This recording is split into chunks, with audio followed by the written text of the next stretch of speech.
99 Luftballons irren weg zum Horizont, der Mann zu UFOs aus dem All. Warum schichte ein General?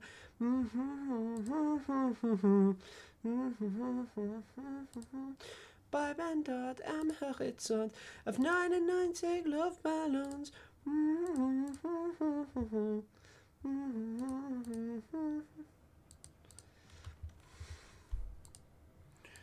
For a machine, it springs to life.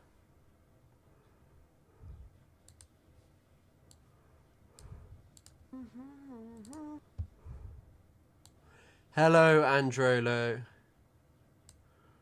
Well, the first person on. Connecting to chat. Better in German. A lot better than the English version. I was just listening to the English version and thinking how much better the German version is. Like, the English version is just quite different. Copyright strike, I don't think I'll get a copyright strike for that. Because I feel like it has... I don't know. I feel like it has quite different meaning, no? 99. In the summer sky. It's also just like, what is a Luftballon? Like an air balloon? Hast du etwas Zeit für mich, dann singe ich ein Lied für dich von 99. Hello, Hell for Michelle. Good to see you. I'm not a fan of either version, but German sounds super cringe to me, to be honest. It's like the version that they sing in... if you've seen Breaking Bad, that song that Gale sings that's like, Hello, Major Tom.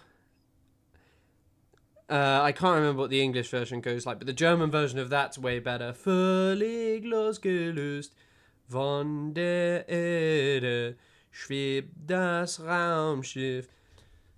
The band Goldfinger had a good cover of the song. They do both the German. I think it's better. Can we watch George Galloway? He's incredible, bro. He was calling the Starmer and Blair regime. To be honest, George Galloway is a figure who I really don't like. Hold on, let me change my... let me take my thing off. The war machine springs to life.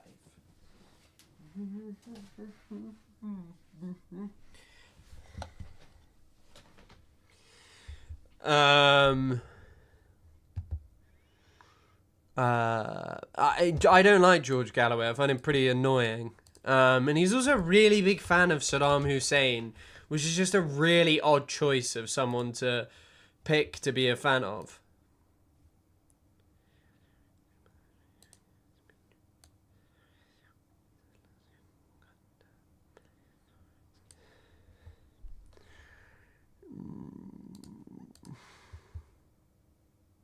No, it's not Space Oddity. What is it called?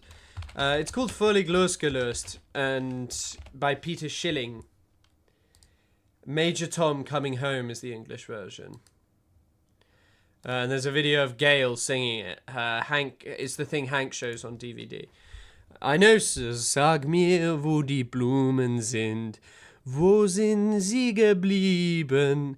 Sag mir, wo die Blumen sind. Was, what is it? Was hat geschehen? I can't remember the rest. Mädchen, flüchten Sie geschwind. If you like German songs or the German language, yeah, I do like the song, to be fair. I don't love German music. I loved when we had to watch Hallo aus Berlin when I was a kid, and they were like, what is it? Kunst und Musik. Einmal in die Woche. Kunst und Musik. I'm gonna... Yeah, Major Tom is busy. Fuck Germany. Yeah, I mean, I don't like Germany now. I just always found it quite interesting, and I enjoyed the language. I enjoyed it.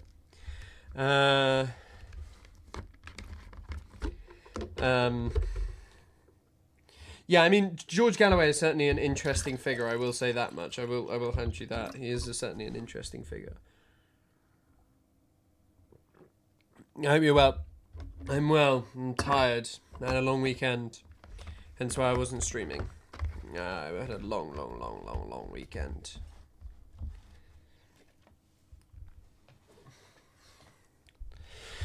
Oh, but yeah, I hope you're all having a nice day. I'm very, very tired. I know it's from Joost Klein, but we watched that in school. So where that comes from is this TV show. It was I think it was a BBC show, and it's about these two kids learning German, and I remember them. And then there's the song at the start that's like, "Hallo aus Berlin, wie heißt du?" I don't actually remember how it goes, but I do remember watching it. Rolli and Rita, they're teenagers, the young German teenagers. My dog is so cute right now. Nice. I'm glad to hear it. Right, let's do the Wordle. Quick time. When listening to 30 KPD songs.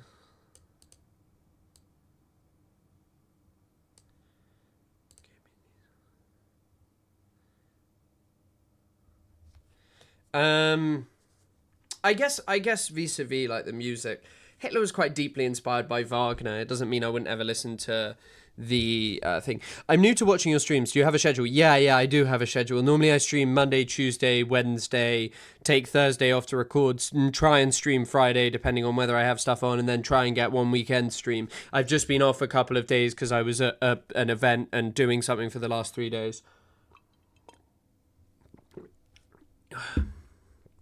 Try River. That is perhaps the worst guess imaginable, but thank you. I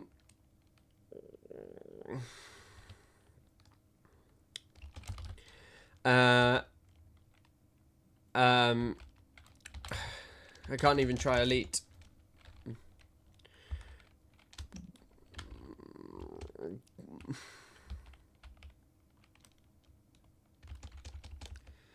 Hi Chris, missed your streams the last few days. Hope you had fun. I did have fun, thank you.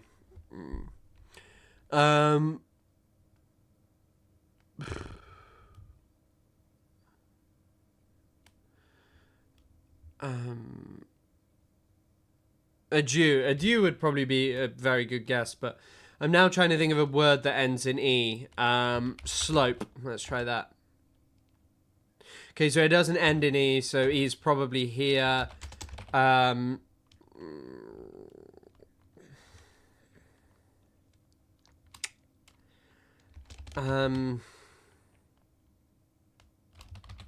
Might try that. No, because it can't be that. Leech. Why don't I try that? Yeah, I'm gonna try that. Okay. Oh my god. So the E. So it has to be here probably. It's gonna be something stupid like this. Yeah, I always wanted to start the dupe, but I also sucked at Wordle, so I never did well. Wagner operas are epic. I just like, just like the Ride of the Valkyries, but it was heavily an inspiration for the Nazis, apparently. I'm going to try Belly and see if it's something that's like 2 L's. It is, so it's something XLY. Ooh. Is there a word that's ELY? No.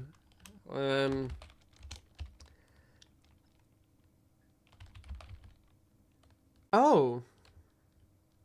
What is it? Oh, is the stream fucked up on Twitch? Or something?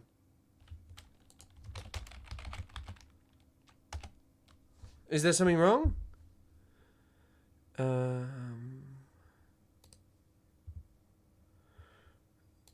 Feely. I don't think it can be. Hello, Fit. Good to see you. I was still streaming. Newly. That is a really good guess, and I think you're actually right. That is about the only thing it can be. That is really good. That was going to take me ages. I don't think there's any other word that could have been, right? There's literally no other answer, right? Bussy may have been a great choice. Wetly is wetly a word? But could there have been anything else that could have been from that point? It would have had to be Newly.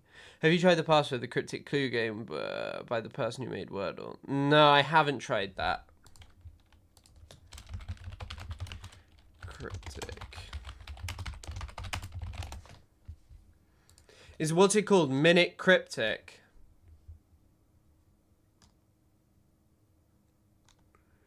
What's it called?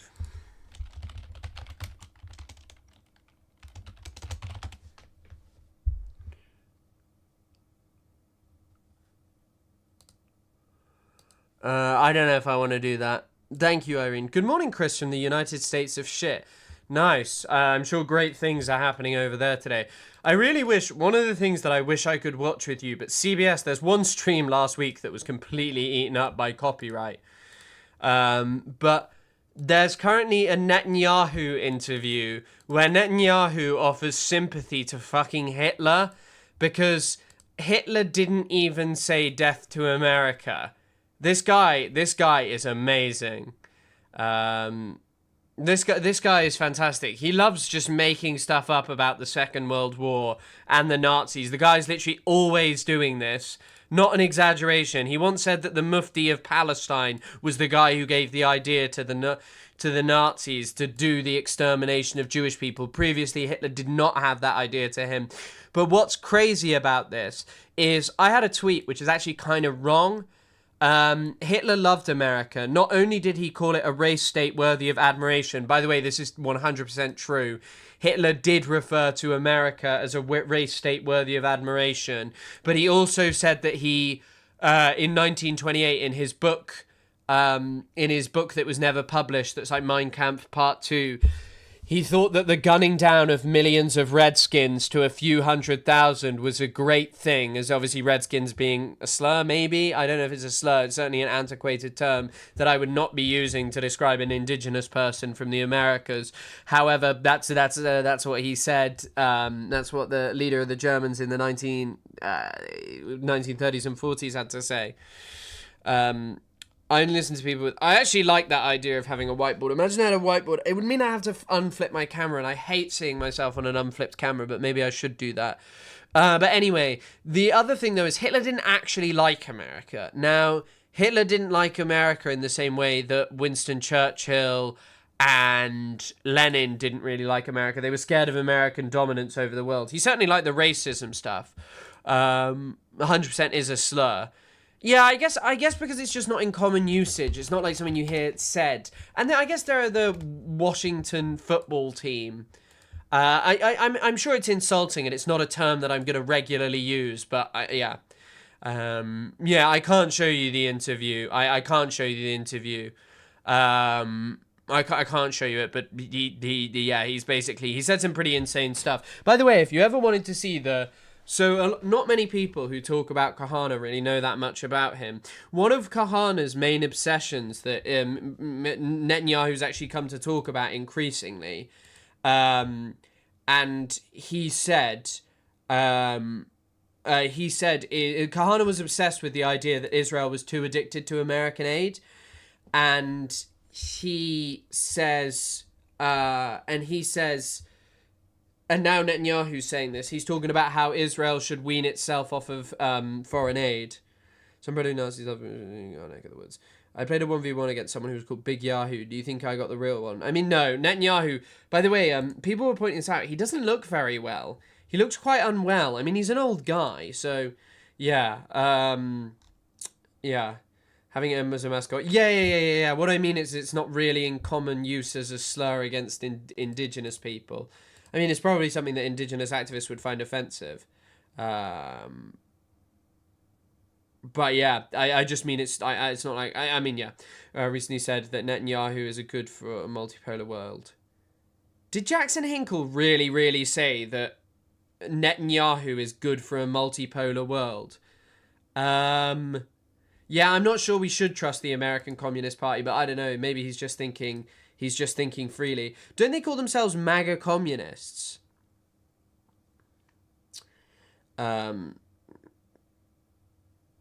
Is that actually where it comes from? I think it was used as a more general term, though, because obviously when Hitler was using it, he was using it to talk about all indigenous people.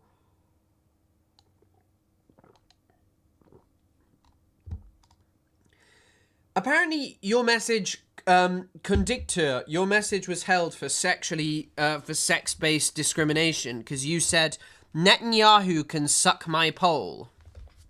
Very interesting one there. Also, anytime I upload a fucking TikTok about Eurovision or an Instagram video about Eurovision, I get so many people who tell me over and over again that Israel is not in Europe. But I mean, first of all, Israel is a European project. However, one thing I will say is that that is not what decides whether you are in Europe or not. That's not how it works. Sorry, whether you're in Eurovision or not. It's not based on whether you're there. It's based on whether you belong to the European Broadcasting Union. There are non-European countries who've been in it that aren't Israel. Morocco was in it one year and another country was in it. I can't remember. He's looking like Ethan Klein. Maybe he's also on Ozempic. I don't think Netanyahu needs Ozempic, but they're starting to bear some striking similarities.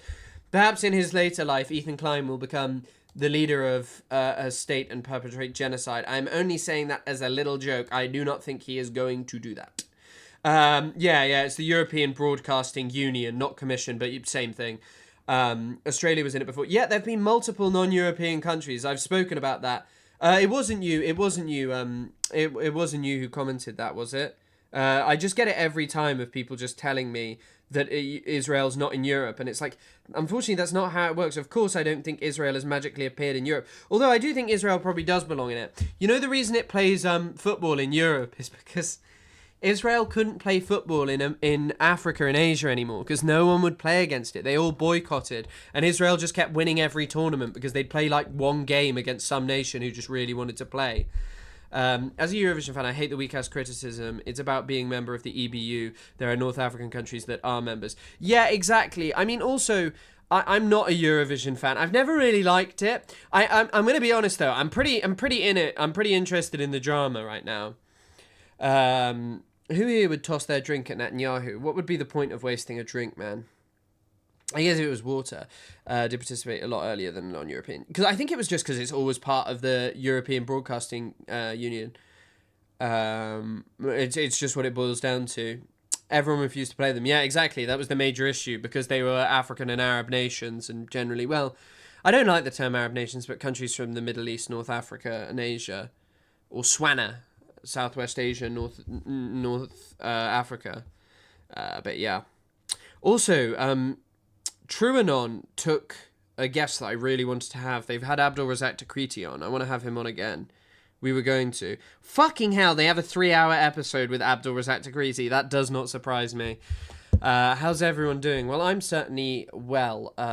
Israel is fucking the contest up. Yeah, we're going to talk about it later because it is actually really worth talking about. And by the way, I think it's also, you know, when people are like, oh, I don't like Slop, you should be aware of how Israel kind of views Slop and culture as ways to whitewash its image and to gain popularity. I didn't see Duggan, I think it's Dugan, isn't it? Turn on the white race after watching one episode of Euphoria. But I will say, from watching clips, it doesn't look like a show I'd like to watch. I'm going to be honest. It doesn't look like it's for me. But maybe I'd be proven wrong. I mean, but I'm not going to start watching it. It's not for me. It wasn't made for me. So I'm now just looking at...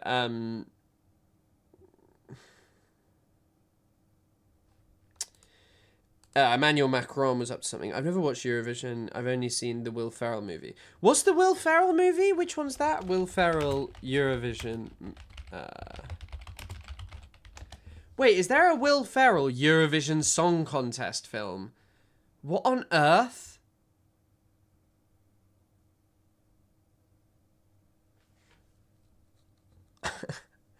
I like turning my brain off from time to time. A little bit of healthy dose of Slop.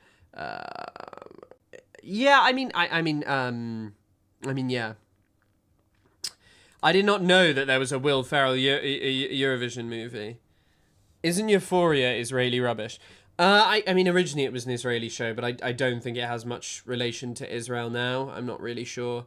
I might make this picture of Netanyahu my screensaver because he's looking awful, and it can be a reminder that there's a ticking time bomb until this man passes away from some myriad of strange diseases.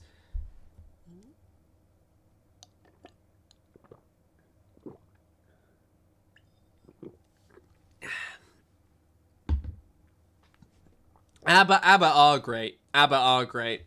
I like Dancing Queen. And I like The Winner Takes It All. Those are two bangers. His eyes are terrifying. How has he not died from a rotten soul? I don't know. He runs on, I don't know, he runs on people disliking him, so if we were all nice to him, maybe he'd live. Quickly, I've just seen a video that I am really interested in watching. So, if you remember about a week ago in the UK, there was all of this thing about how we can't do marches against Israel's genocide because it's inciting hatred against British people by associating them with Israel. Well, there was a march in London for anti-Semitism, against anti-Semitism, and it looks like a great time. As you can tell, most of the people at these marches are so decrepit. Like, look how many people out of these are, like, over the age of 50. Jewish solidarity rally outside Downing Street this afternoon. But solidarity is not enough. There were cheers. One of my favourite features about people who are really, really, really concerned about anti-Semitism is that they all support every other racist person. Who do you think will croak first, Trump or Netanyahu? That is a great question. I think probably Trump. Trump is way, way less healthy. For the Reform Speaker and Kemi Badenoch, but jeers for the Lib Dem leader. They booed the leader of the Lib Dems, who said, by the way, actually, interestingly, said Israel shouldn't be banned from Eurovision. I think Ed Davey said that, if I remember correctly, or he said they shouldn't be banned from something. I may be wrong about Eurovision, but he said they shouldn't be banned. Ed Davey is the leader of the Liberal Democrats. He seems like an okay guy. He's got a disabled son, so this means he's nice. I'm joking there. That's sort of his selling point, or was during the elections. Anyway, I think he said Israel did genocide, but because he's not pro-Israel, they're upset. It's kind of crazy watching this stuff of all of these flags at like a march that's apparently about separating, Jewish people from Israel. And you just see this, like, how do they and also you see like all of these like people who are apparently really concerned about the rise of anti-Semitism, and they're like, where is anti-racist civil society? Where? And it's just like, okay, at the front they got all types of people here. They got the fascist Iranian monarchists. They got the fascist pro-Israel people, and they just got the British fascists. Everyone is here. If you want to meet someone racist, this is the #1 place to go. That guy with the Irish flag is about to be the most racist Irish person you have ever met. Actually, I think he'd probably be trumped by that Conal Doyle guy on, I don't know if any of you see his Instagram videos. They went really viral recently, and he's like, he like does these videos in the street where he's like, sir, what's your favorite thing to do? And he goes, be racist. That's like it. And they ask him what his favorite word is, but then I don't know if they watch his podcast thing that also pops up on my thing, where he's like, I hate black people and I have black fatigue. So there are quite a few racist Irish people.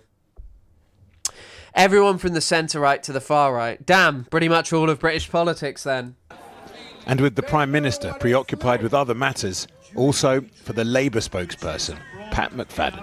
Where's your boss? The context, deep disillusionment amongst many British Jews that the government isn't doing enough to protect them. Keir Starmer, whose wife is Jewish, booed. Why do they have... What's with the mensch sign there? Stay back. Doesn't mensch just mean person? In the wake of the recent Golders Green stabbings, attacks against Jewish communities are spreading fear. Also in North London, Jewish ambulances torched. In Manchester, last October, 2 men murdered at a synagogue. For many people who've attended today's rally, their motivation for being here is anger and sadness and fear that Britain, which had once given safe haven to Jews and welcomed them after the Second World War, somehow, to many Jews now, doesn't feel safe.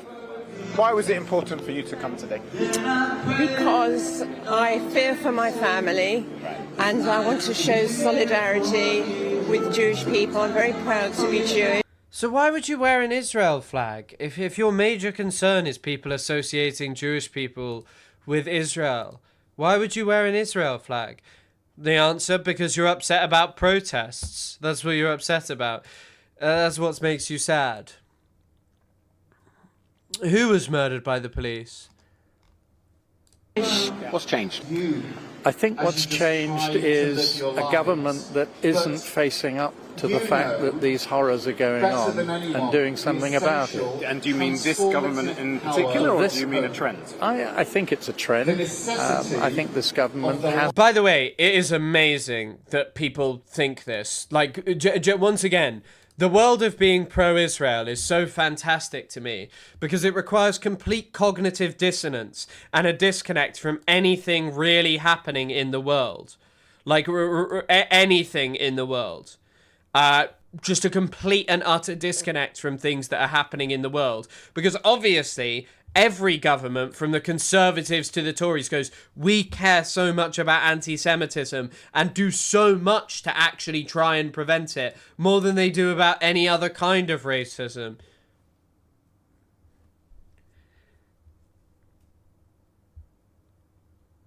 No, Yiddish existed before World War II. I assume it's just because of where it emerged. Largely just emerged in Europe. I'm no expert on the language of Yiddish. I did like that video of the guy from New York. If any of you seen him, he's like, listen up, Goy. Here's some words that will help you make it in this city. And it's just a couple of Yiddish words. And they're quite funny. They do sound quite funny. Hasn't done enough to recognise the enormity of the challenge that the Jewish community faces. I've never ever felt frightened to walk on the streets, and I feel frightened now, and I'm very gung-ho, I'll go anywhere, do anything, and at the moment I feel frightened. A number of speakers today blaming rising anti-Semitism on protests against Israel's post-October 7th invasion of Gaza and the deaths of tens of thousands of civilians. Though many Brits, including some high-profile Jews, feel that banning these demos conflates separate issues and clamping down on the freedom of speech would set a dangerous precedent. Next Saturday. This guy at the front, by the way, is like an extremist Iranian monarchist racist, in case you didn't know. I'd forgotten Shireen Abu... no, I knew that... Sorry, I did know that Shireen Abu Akleh was killed 4 years ago. I saw her niece posting about it on Twitter. Awful. In central London, 2 big marches are planned. One pro-Palestinian, the other far-right. Kind of crazy. You've got a racist march versus a normal march. A march for humanity versus, I think we should deport all non-white people from society. So, yeah. It's always an interesting world. The Irish flag, OMG. Yep, probably one of the... just a racist Irish guy. It's not an implausible thing. Oh, what am I seeing here? President Trump that Cuba's government remains in power despite months of US pressure. Interesting. Shalom.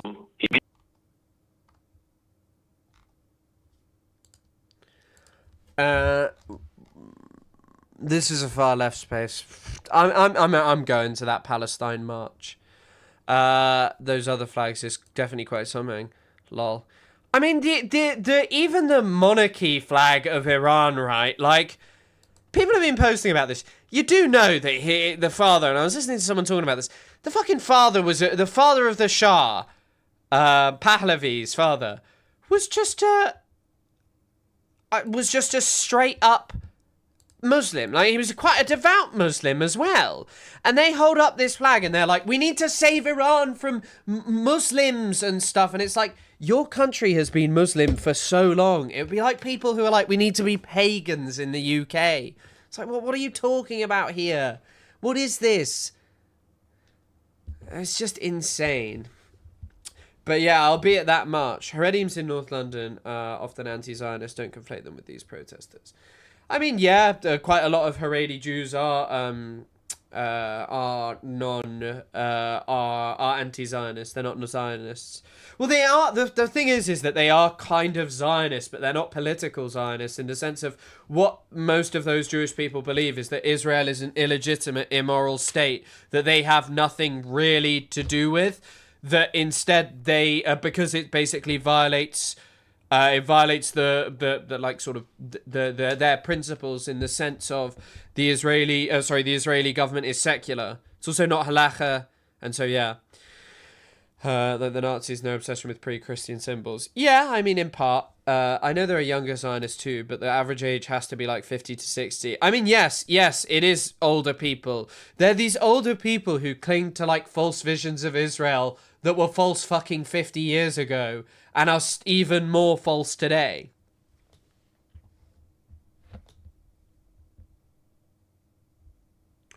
Ulster Union is Zionist flags. Yeah, potentially, quite possibly. Save England from the Christians. Yeah, I mean, I don't know. I don't know. I do think that those Pahlavist monarchists are actually quite fascist. I don't think they're particularly pleasant individuals. I think that guy is the main example of it. He is really repugnant, really disgusting guy. If you've ever had an interaction with him, if you're in the UK, his name's Niak Ghorbani. He can barely speak fucking English, but he's constantly invited to like the Tommy Robinson protests. It's like a few friends I know who are from who were from Iran, and they were sharing this guy called like Nice Boys in the Country on Instagram, because he was like, where is the left on Palestine? Where is the left on Iran? I'm gay and I'm the real leftist because I hate Iran, but he's actually in favor of remigration. The Edna Bobs on those women, they are criminal. I never know where to draw the line between ignorance and pure lying, or if it's even worth differentiating. I don't think it matters. I mean, Reza Pahlavi created the Savak. Yeah.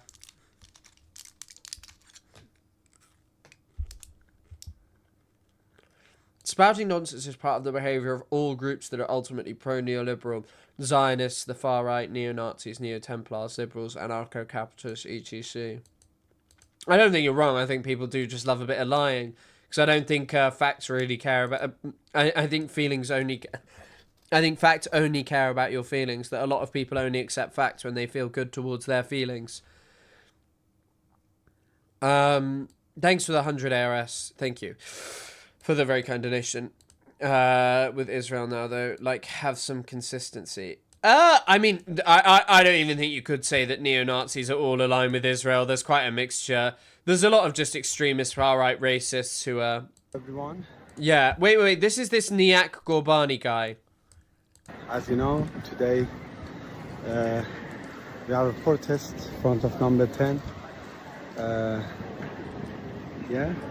of number 10 against anti-Semitism. Just look around. All the gates, search gate, here and here. Anyone who want to attend this protest, this event, have to actually get through of this body search gate. Just imagine, for standing against anti-Semitism in this country, in UK, you are not safe.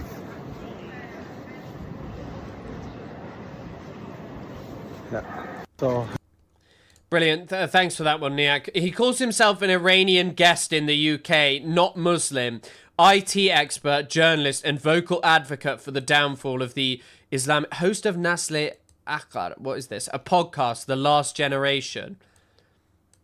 Nasle Akhar.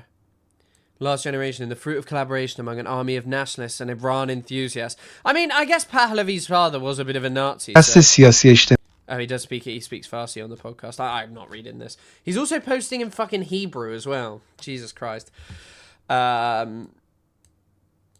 Anyway, have we already discussed Rob Reiner? Oh, yeah. By the way, if you don't know, so... in the UK, we have this guy called Rob Reiner, who constantly talks about how, like, his last post on Instagram, on TikTok, Twitter, X, excuse me, is, what is so chilling nowadays is not simply the resurgence of anti-Semitism, but watching people who once proclaimed the loudest commitment to tolerance. Oh, I just got a Labubu notification. Money Monday, thanks for supporting the channel as always. Thanks for the donation, FitTT. Incredibly kind. It is Money Monday as always. But anyway, this is Rob Rinder. He used to be on a show called, what was it, Judge Rinder? Anyway, so last night we had the BAFTAs in the UK, and at the BAFTAs, Doctors Under Attack, which is a pretty good documentary if you've not seen it, which was dropped by the BBC because I don't know why, they were just claiming it was problematic, and aired by Channel 4. It's actually a very good documentary if you want to check it out. This was his reaction when they won. Look at that. That's his face about hearing about Palestine winning. A Palestinian-led documentary winning. Look at him. Look at his pathetic little face. Mr. Anti-Semitism so bad. Look at him sat there. All of these people are just racists. That's all they are. They're racists. They're racist and they don't give a shit about bigotry. All they care about is something that they can use to defend... I love burgers! To defend Israel. Hey, Sophie. Sophie, thank you for the 10 gifted memberships. Jesus Christ. It just said you became a member. That's incredibly kind. Goated, Sophie. Goated. Everyone W Sophie in chat. Thanks for supporting the channel and making stream possible. Also, thank you all as well for watching the podcast. It's doing really well. Thanks for everyone who's supporting over that. That's incredibly kind though, Sophie. Thank you so much. Yeah, he's like, I guess that's the best description. He's like our Judge Judy. He litigated, you know, 2 people who had an issue in chat. If you just got, Karl Marx, I love your name, but I don't think I can read the country Karl Marx. I don't think I can read it. Spam your new emojis. But indeed, W. Your anti-Semitism is showing again. Yeah. Guys, I'm going to get into the Ethan Klein thing in a second. I'm just going to go run and pee. I'll be back in a second, really quick. Ah.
Yes. It is a chair stream. Good to see you, Crash Out.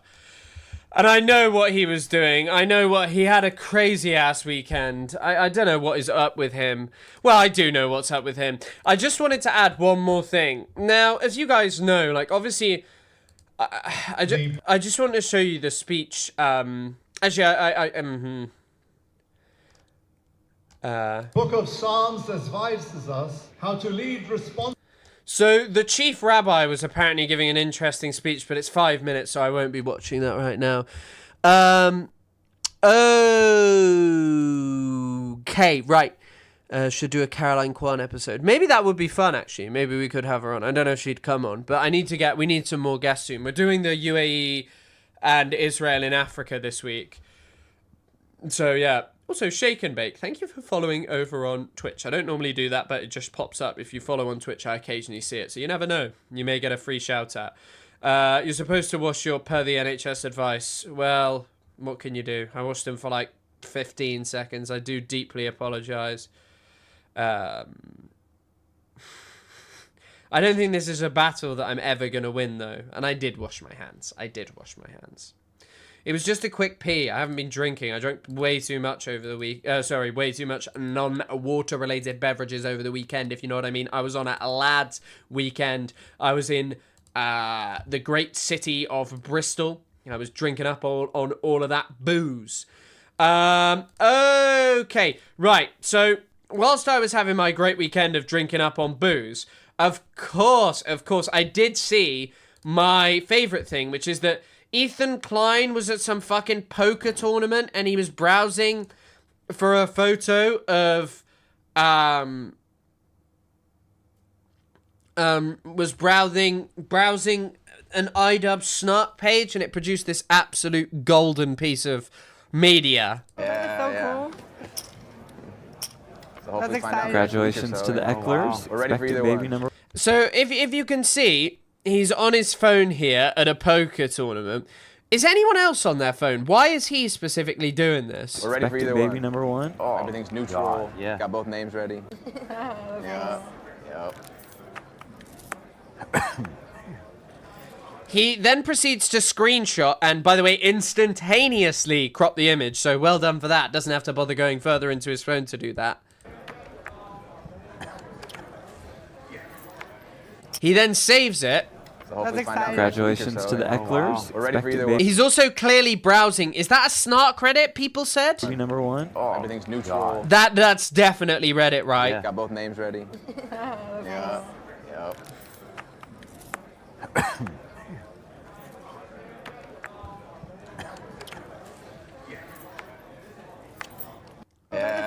But yeah, certainly an interesting one. Why on earth you're doing this? And in case you don't know, the image is pretty intriguing. The image is of Anissa from her story shouting out a laser hair removal clinic. I won't show it because I don't know whether they'll get mad. But she was basically getting laser hair removal. I don't know why you're so upset by that. I don't know why you think that that's odd. Like, obviously, Anissa does some, like, you know, she does OnlyFans, I guess I can say that definitely on here. But yeah, she does that kind of stuff. And I guess sex work online. And Ethan, of course, for some reason was particularly interested in her story, probably to send to his friends. I don't even know. I also think it's kind of amazing that his whole thing, like, you want to see the point that someone reaches of just screaming that you are constantly being snarked on and, you know, targeted for no reason and just bullied and harassed when you're just sat here, like, doing this on a snark Reddit in public, man. Yes, coochie hair removal, to be specific. It is very weird, okay? I guess that is an important fact, you know. I'm a reporter, I'm a comedian, I'm many different things, so I had to mention that. And yeah, this is gooning in real time. And, you know, it provoked some great comments. Nisa responded, "I regret checking the internet before going to bed." Anthony said, "This is so sad. The grind never stops from the H." Is this even like a mocking account? Isn't this like a fan account that sort of defends him? I got so sick of Ethan talking about the snark. That was boring. I mean, yeah, I don't know. I think the whole thing is just insane. Like, obviously those snark Reddits are quite weird, and the more you watch the stories about, I don't know, someone like Chris Chan, the more you realize, like, how definitely they are a bad, morally repugnant individual who all of the sympathy you have for them kind of washes away because of their own actions. But also every single person involved in it is just is even more repugnant in a lot of cases. You know, there are a very limited amount of people in the story of Chris Chan who are kind of even funny. Like Liquid Chris is about the only person who's kind of quite funny, because obviously it wasn't just horrendous trolling or like kind of bullying, it was just pretending to be him. It was so obviously untrue. But anyway, vis-a-vis Ethan Klein, like, obviously there is, as I say, something to be said about people creating these Reddit accounts that obsess over everything that someone does. And as you guys know, you know, I'm not precluded from talking about Ethan Klein. It's free content, baby. It's something that I don't have to prep for. It is utterly ridiculous. On a day where I'm feeling tired, I can just like easily do this.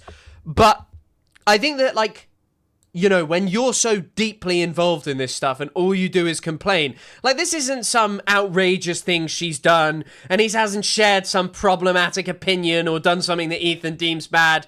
She got some laser hair removal. And Michelle, thank you for the goated gift. You could get them onto the podcast, and if not, tell them they should get a restraining order against that weirdo. I mean, I'm sure they're doing their own thing. I think Ian said he wasn't talking about it anymore.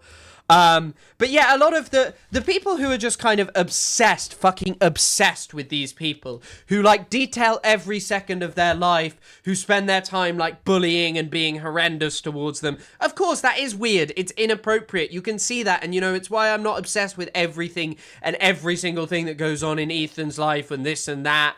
But fucking hell, when he's doing stuff like this, it's hard to say no. And no. When it comes to Ethan Klein, I pop in a couple of things and say, this is what we're going to talk about. Because I know some of you are mentioning, oh, what about this thing? I mean, the worst thing he did this weekend, this was obviously the funniest and the bizarrest thing. He, for some reason, called another poker player. I think this is India Love, Lika Osipova, they go by. He called her a prostitute. I don't want to be rude, but I'm pretty sure she's a prostitute, and I really don't want to say that. But I mean, like, no. I also find using the term prostitute a bit weird. I feel like maybe I sometimes accidentally use it, but I'm not using that to call like random people. I would, you know, the term sex worker is seemingly much less degrading and offensive. But I think it is pretty weird to just be like, yeah, I'm pretty sure this woman's a prostitute, you know? I think it's quite odd. I also literally don't understand why people care so much about girls with husbands consensually being on OnlyFans. Like, I'm sorry, do you not realise you're the one in the cuck chair? You don't get to touch them, you just look, and their partner still monopolises their attention. I mean, I think people on the internet are just pathetic and this kind of stuff. It's not even a conversation that I feel like needs to be had. I know, and I'm not dismissing what you're saying. You're right. Like, these people who are like, oh, you guys are doing sex work. That's sorry, he didn't call India Love prostitute, excuse me, he was just calling other people prostitutes. But yeah, I'm not going to sit here and just condemn people for it. I'm not. I know that there are some people who hold very different opinions of sex work, but I feel like I just, you know, I've met and spoken to people who do it, and generally they're all nice people, you know. There are, of course, some horrible people. But yeah, I don't know why you're saying this. Also, why is the other dude just making out with this woman, shoulder/face, while she's having a conversation? I know that, to be honest, this is like a weird situation all in all. Like, I don't know why you're at a poker tournament, especially when you went on this moral crusade of like, you know, being like, gambling's bad. And I think maybe I'd been like to myself, and previously I'd been like, poker isn't as bad, and maybe poker isn't as bad. Maybe it isn't as bad as, like, you know, phone gambling. But I guess you can play poker on your fucking phone. But you think about Bust Out, one of the best episodes of The Sopranos, where Davey Scatino tries to enter the whole high roller game in season 2, episode 10. And Davey Scatino gets himself into a really bad situation.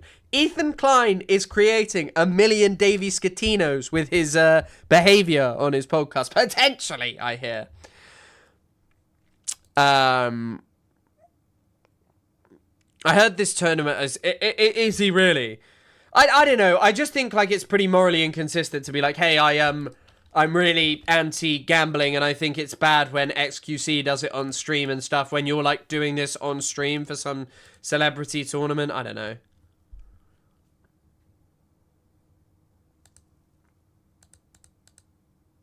That's not right. I mean, I'm serious. Yes. She was playing she was playing at CPT. Yeah. I don't think she was. No, she was, bro. She was. Is this Ray J, the guy on the left? Someone says it was. You're very wrong. Oh, she's... Yeah, don't say she's that. Right there. Well, okay, I apologize then. That was rude. That's not right. Well, I didn't say it to her. Luckily, she didn't hear me. He's pissed all away all of his morals. I mean, no, he hasn't, because he has this wonderful, wonderful, wonderful lady working for him called GWAM. Girl with a microphone. You may know her. La Boo. She's a women's advocate, a gay activist. She's everything. She's got Harley Morenstein. Harley Morenstein, I hear, is a Jewish activist. He's a truther. And And yeah, I don't disagree with what you're saying there, that sex work is incredibly exploitative, but I think that there are people doing it, and I think if you converse with them, a lot of them don't want to be demonized, and I'm not saying that's what you're doing, but I do sometimes worry about, like, that kind of stuff from certain people that I've heard that kind of, this kind of path to go down. Ethan's dad had a folder of women with healers' likenesses. What are you talking about? Is that true? Is that actually true? She's my favourite online leftist. I mean, we all have favourite online leftists. I like Harley Morenstein. I really like Harley Morenstein. I liked it when he was in a transphobic music video. I really liked that. I thought that was great.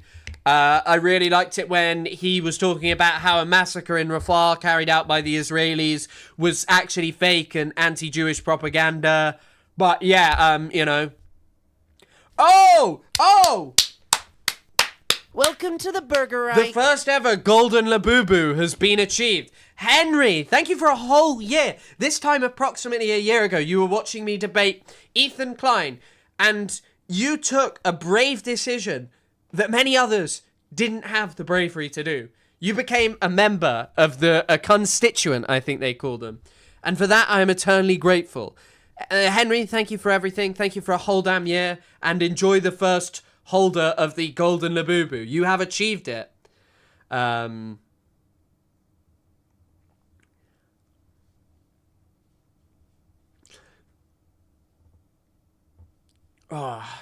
Yeah, based Henry. You got the Golden Labubu. What was unwatchable debate? What was? Oh, the Ethan Klein Hassan debate. Yeah, that was a while ago. Hey, Sockin Slides. Hey. Not nice. I don't want to be rude, but I'm pretty sure she's a prostitute. And so Lika Osipova said, publicly calling a woman a prostitute because of what she wears or where she's from is unacceptable. A man who speaks about women this way says a lot about himself. Welcome to the Burger Ike. Comrade Stapler, thank you for becoming a member. In a year's time, if you're still here, there's no obligation, but you could possess a Golden Labubu. I really think that could be something really, really brilliant for you. My sock's been slipping and sliding everywhere, but thank you for becoming a constituent. Used to be such a fan of the pod. That's the weirder thing. I think if loads of people who formerly watched me decided that I was like kind of the worst guy ever, I might have some kind of retrospective or introspection on that, and I might kind of have a bit of a fucking thought about why are all of these people saying everything? Why is it that I have actually had to apologize multiple times for my conduct and my behavior? I would do that, and I think if that ever happens to me, I will, because a lot of you aren't just like, oh, I watched Ethan Klein a bit, someone like myself. A lot of you are like really big fans of his who now really, really despise him for good reason. But of course there has been no introspection. I've heard that there's no... And he was also doing this, by the way, this interview, are they girlfriend and boyfriend? Either way, don't like the PDA, stop that. But yeah. I've heard that there's no gay people in Russia. Is that actually true? People are trafficked more in construction. I don't know if that is true, but potentially. It doesn't sound implausible, but I wonder if that's the population of people who participate in that kind of work, but I don't know. And the availability of that kind of work. Is that true? Gay people. I've heard that there's no gay people in Russia. Is that true? Gay people are everywhere. They're everywhere. Right. Okay. Right. I want to say this for Galia. We're going to find Putin. We're going to drone him. Does she need help? What? The drones will find Putin. Привет, как дела? Yes. What did that mean? That just means like... It means like he's yes. hot. He's rich too. I don't know if you know that. No. Oh, come on. It's not about money. Here, I'm rich too. It's not about money. Trust me. This guy's got... For his bread mom. Is that right? Where do you... I just want you to do that. This is such an awkward conversation. You can tell he doesn't go outside anymore. But to have that, I appreciate that, but money doesn't make you. I have a restaurant in Los Angeles. Really? I'm a founder of Miss Russia. I have a lot of things. You're a founder of Miss Russia. Are you an oligarch? Ah? Are you like an oligarch? Oh, what is that? Like the high society in Russia? High society. High society. It's like Putin's buddies. Why are you talking about Putin's body. I don't know. He brought it up. He was the one to start talking about Putin. Body? Ethan, you're from Israel, my guy. There's quite a few oligarchs over there. There's quite a few Russian and Ukrainian oligarchs who live in your country, who live in the country that you said is beautiful and amazing.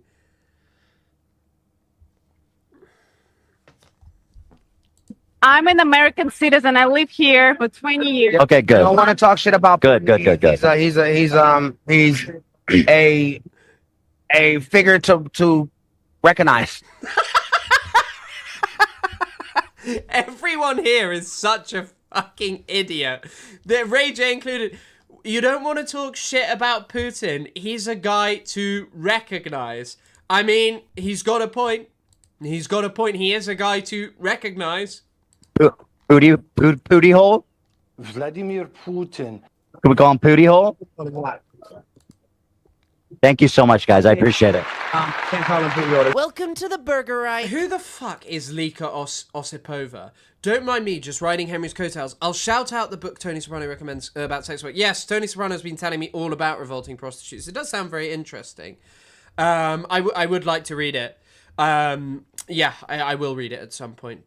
But thank you for 11 months. Soon you will be the second owner of the Golden Labubu. You might be the third, I don't know, but you will soon have your Golden Labubu. Thank you as always for everything, Violist. But yeah, I don't know. I don't know how you get yourself into this situation, but can you imagine if a poker game, someone went up and interviewed Ethan Klein, who, I don't know, has this lady posted like overt support for the Israeli military? Sorry, the Russian military? Has this lady done it? Has she done it?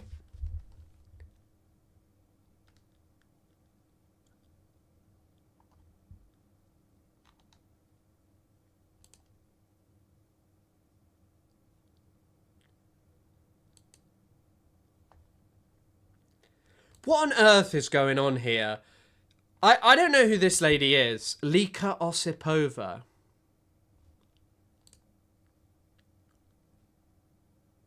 She seems to be some kind of Russian musician.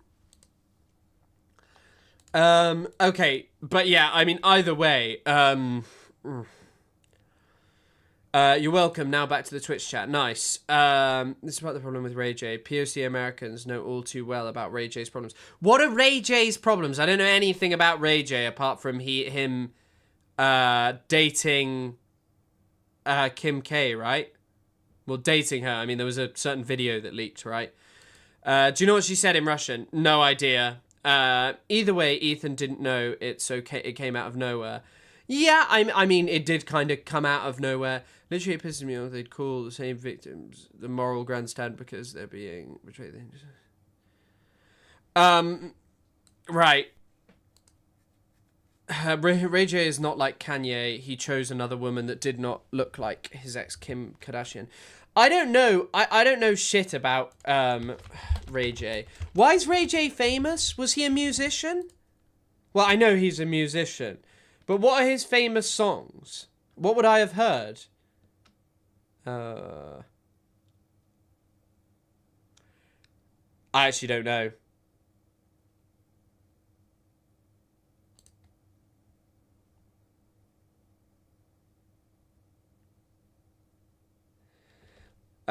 He's Brandy's brother. Who's Brandy? Who are these people?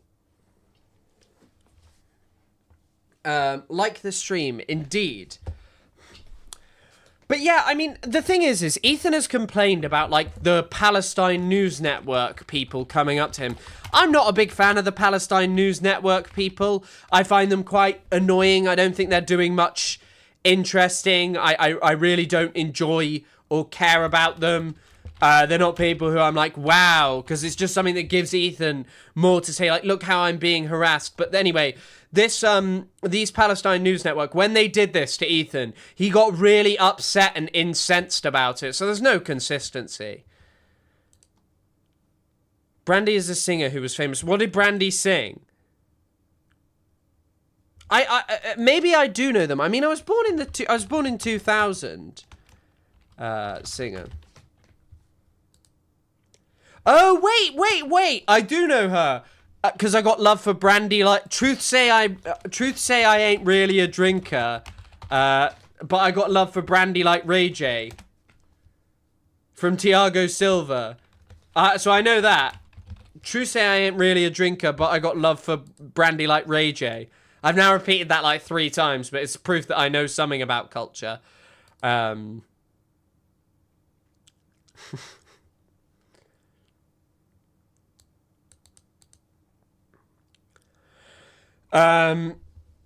don't know, the boy is mine. I'm 40 and she had a show when I was in like middle school. Moesha, he's famous from the Kim K sex tape, to be honest. Is that it? Thiago Silva is the song by it's a song by AJ Tracy and Alex from Glasto. No, Dave. I'm feeling really derailed right now. But it's not because of the conversations that people are having. It's much more because you're now having a conversation about fucking Brandy and Ray J. I don't know who these people are. I know who Ray J is. I know him from... I'm going to be honest, I know him from the Kim K thing. I know him from that. Like, that's how I've heard of this guy. I don't know his music, but yeah. I'm 25, yes. That's for a while. Wait, he made those headphones, did he? What are they called? Raycons? No way! I didn't know that. Bro, Ray J, I know who you are. I'm your biggest fan. I'm using my Raycons 24/7. This is not a paid up advert. I just would love a sponsorship. Because you got some great opinions. You told me all about how... Putin is a man to know. I agree with you on that much. He is a man to know. But yeah, anyway... Right, let's pull back to this. Misogynists love to call women prostitutes. Also love to use words like, I'm not going to repeat those words, because they view it as an easy way to degrade and humiliate women. It gives them a sense of power and demonstrates how they view women through an objectifying lens. Whether women engage in sex work or not, this language and behavior is employed to police women's choices and strip them of their full personhood. I also think that, on top of this, Ethan Klein is just, like, genuinely a raging misogynist.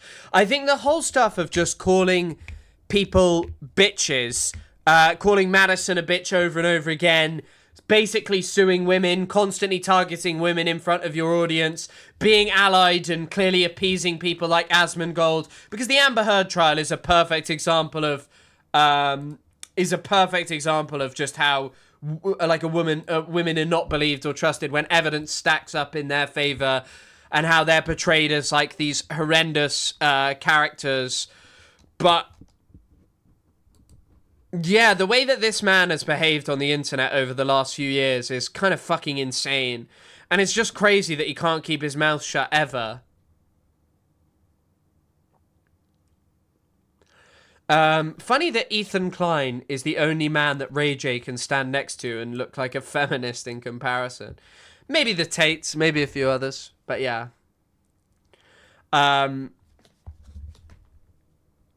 Right.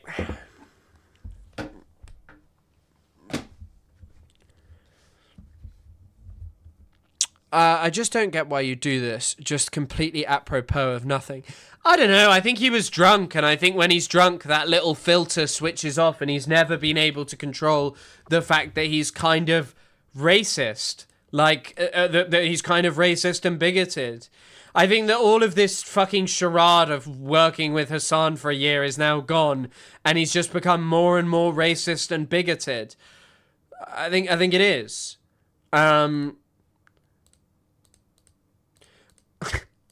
I mean, this is the guy who... Is this actually real? Is this actually a real thing? Kill all white people. Not that part, but, The way they have a button in the show. I know, the button is insane. I think iDubbbz made a great point on that when he was like, oh, you know, this guy needs a button because he can't control himself. I wonder if I can find this video, the kill all white people thumbnail, which was posted by Asmongold and is not something I am endorsing or I am suggesting at all. It is not something at all that I've suggested or endorsed. It's just a statement that is here. Your opinion does not change the actual... Okay, you're not talking to me. I've noticed a lot of Zionists are overtly racist against black people. I mean, yes, yes, a lot of Zionists are quite racist against black people. I mean, now I made this point earlier. Have you not, like, at this point, you should probably notice, it's kind of quite funny how people who are racist against every minority that they can imagine, for some reason, apparently think that Jewish people are like the best people ever. That they're bigoted against anyone who holds any difference to them. And yet when it comes to anti-Semitism, that is the one bigotry that they will not touch. And the only reason that is because they buy into all of this propaganda about leftists. Because half of them say and do anti-Semitic things. By the age of 40, he should know his limits and how to conduct himself in public. I'd also probably just think, like, I don't drink much in public because there was a short period where I kept doing, like, you know, outrageous stuff, including dropping my phone off of a bridge, which was insane. Like, I think I was so drunk that I'd, like, been hugging this wall, and I, like, slipped and just chucked my phone off, and it was just lying down on the floor, and... Yeah, so I've stopped doing that. But, like, I don't know. You could see me drunk, and I still wouldn't be like, yep, that person is like a sex worker. I think she's a sex worker, unless it was someone that for some reason I knew that they were.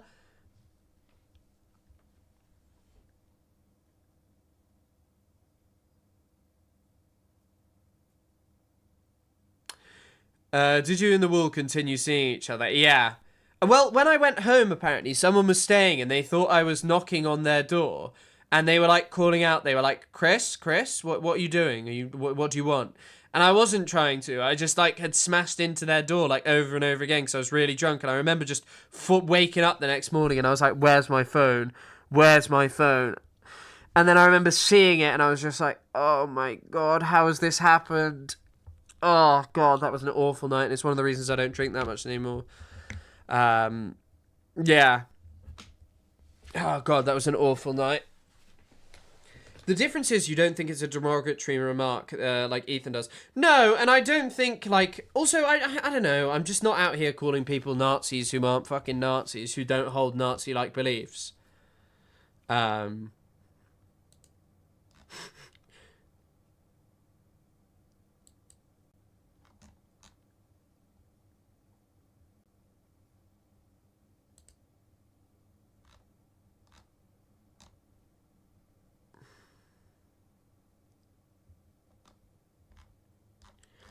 God, someone is just posting double standards of policing when it comes to Islamophobia and Israel, pro-Israel stuff, and it's fucking insane. Maybe we'll look at that in a minute. But isn't alcohol literal poison? Yes, alcohol is not good for you. I mean, it's not... you could... No, I mean, pretty... Like, sugar is pretty poisonous to us and all of this stuff. Why even drink it? It is quite fun. I'm not gonna lie. Yeah, I find it quite fun.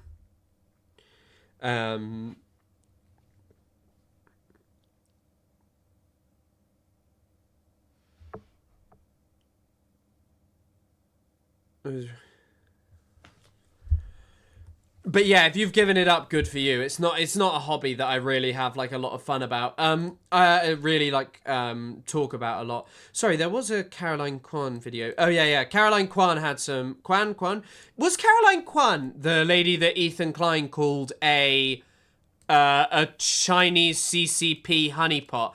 Because by the way, calling Hila Klein like an Israeli honeypot is an exaggeration. it of course is an exaggeration, but there is like a bit of truth to what he's talking about. Like, these are just Asian people that Hassan knows. But referring to Hila Klein as like an Israeli honeypot, like, you can watch Ethan's own video, by the way. He calls Birthright a Jewish dating simulator. And so there is more truth to it. Obviously, it's a haha exaggeration. And, you know, that's actually not the main aim. The main aim is not really that you meet your wife there. It's basically that you fall in love with you kind of fall in love with you know, it's more that you basically just find common ground with Israeli soldiers, and they kind of encourage you to, well, not sleep, they don't encourage you to sleep with them, but what's going to happen with young people and meeting young people from other countries. Anyway, right, let's listen to Caroline Kwan talking. Oh, let me just be very clear here. The problem is not him using this label, and she is not a sex worker, so therefore, how dare you call her that? The problem is that this man is a misogynist, and he frequently utilizes very disgusting, misogynistic, sexist language. And it does. So when I said it doesn't, you know, whether a woman engages in sex work or not, it is still the purpose being to sexually degrade women, to reduce them to objects, to view them as sexual objects, and to humiliate them, because that is how men like this feel big and strong. That is how they that's how they get off. They get off on degrading women in a way that they think is the most degradatory. It's why all the time, you know, I'll get comments like, "Where's your OnlyFans? Drop the OnlyFans," because Sorry, I didn't realize Matt Bernstein had a podcast called A Bit Fruity. I didn't realize that you called them a bit sorry, I thought you were just calling Matt Bernstein a bit fruity, as in like just being, oh, he's a bit gay, and I was like, oh, isn't he like openly gay? I didn't realize he had a podcast called A Bit Fruity. Because even though I don't do sex work, there is still the reason that is said is because these men degrade sex workers and they degrade women in general. So that it's not just speaking this way to women who don't do sex work. It's speaking this way to sex workers. It's viewing them in a it's viewing them in a really disgusting manner. All women are seen as things. Yeah. I mean, I just can't really... I feel like this was... I made that video a year ago now, but I think one of the interesting points was definitely the Amber Heard trial stuff, because obviously... Asmongold, like, really loved the Amber Heard trial. And, like, you know what? No doubt Amber Heard, like, this is not the point. But obviously Amber Heard, you know, had some kind of... Does she have a child with Elon Musk? So she's probably not, like, a great person. And, you know, there's plenty of probably unkind things and negative things she's done and blah, blah, blah, whatever the fuck. But realistically, they enjoyed this trial because it was about punishing women for Me Too. That's why the trial was so popular. That's why the trial was kind of seen as like this awesome event, because for too many years, like, women had been getting away with everything. They'd been punishing men. And so finally having this moment where women got, men got one back on women was great. And lots of these people who do like Twitch drama operate in a similar space. For so long, they've been saying that, oh, you know, women on Twitch get away with anything. They show their boobs and they do all this and they do all that, and we never get away with anything. So these lawsuits for a lot of these people like Asmongold and a lot of, who's that, Nux Taku? It's about punishing the Twitch thoughts from his very famous song, if you've heard that one. It slaps. I love that song. Brilliant song. Thank you, Nux, for that one. But yeah, I don't know. I think that was like a very large point of what these lawsuits and what the broad appeal, which is why so many misogynist influencers, like straight up creeps, just flock to it, you know? Like, you could, if you want to have a go through the content of Legal Mindset, you'll find some pretty intriguing things in there and about his kind of thoughts about women or whatever. There's some cool stuff in there, to say the fucking least. Or you could go through Asmongold's videos, you know. And Ethan literally got Casey Tron to apologize to Asmongold, because that's funny, isn't it?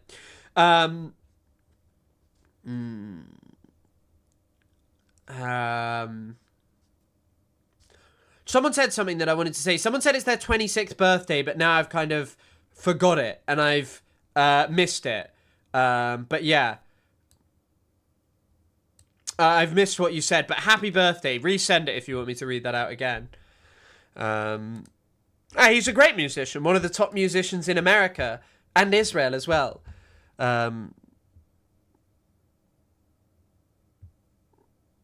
I don't know. Okay, right. I won't comment anything about Blake Lively. I don't know shit about what Blake Lively did or is alleged to have done. I literally don't know anything. And that's probably to my my disappointment. But obviously in the case of Amber Heard, yes, lots of people failed on this kind of stuff. Yeah. I'm the Chad type, a real poggers mad lad type, which is incredible. I went out of my way to watch her female legal content, to watch the Amber Heard trial, and I agree people like Asmold watched it with their own. Yeah, I mean, Amber Heard went and poured her heart out about how Johnny Depp had beaten and abused her, which is confirmed by UK courts, and people laughed at her and mocked her and said that it was all fake, that she was lying to take down someone's career. By the way, Johnny Depp's career had been spiraling long before the Amber Heard thing. It had nothing to do with her. It had everything to do with the fact that Johnny Depp was a drunk who showed up late to work, who, when I say drunk, he had alcohol issues. I apologize if that seemed offensive, but he had alcohol issues, drug problems, and yeah. And yes, she does have a kid with Elon Musk. All women are seen as things. That is what we call the misogynistic lens. And then it is also a way to police how women behave, how they look, right? So what this woman, I'm sorry, I don't even want to play his voice. So this woman is wearing a red mini dress and has high heels on. So because she's wearing that, she's now labeled a prostitute, derogatory, right? It's prostitute, derogatory.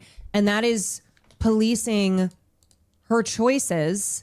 And that is reducing her to a sexual object. It's also weird because it's only an insult if you have a fucked up view on sex work. Again, yes. These are men who are deeply misogynistic to women, whether they are sex workers or not. But of course, then there is always there's always the added layers of degradation when a woman does do sex work, where they feel even more justified in separating these women from their agency and from their personhood because they're sex workers. Because she was with a black man too. This was really racist. I mean, yeah, it's just par. Yeah, Ethan Klein is. I'm going to say something. Ethan Klein is not a big fan of black people, and I did actually see that the UAE was attacked with drones like literally yesterday, which is crazy. You're not seeing much of that in the news. I don't really know why. It seems there's been like a concerted effort to sort of keep it out of the news. I don't know what is going on with it. For the course with this guy. He also did. Oh, so I'm actually sorry. Wait 1 second. I did not know this. Apparently Trump is genuinely considering making Venezuela, like apparently seriously considering making Venezuela the 51st state, apparently. This at the same tournament. Oh my God. Zooming in on a picture of Anissa, taking a screenshot of her and saving it while in the middle of a poker tournament. This freak is medically unwell.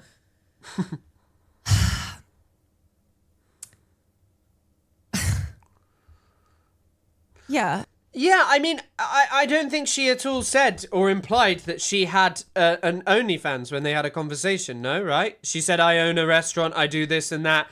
And so where does this assumption come from that she's a prostitute literally means more specifically than the general broader term of sex worker means someone who has sex for money. No, I guess maybe you could say it's broader the term now.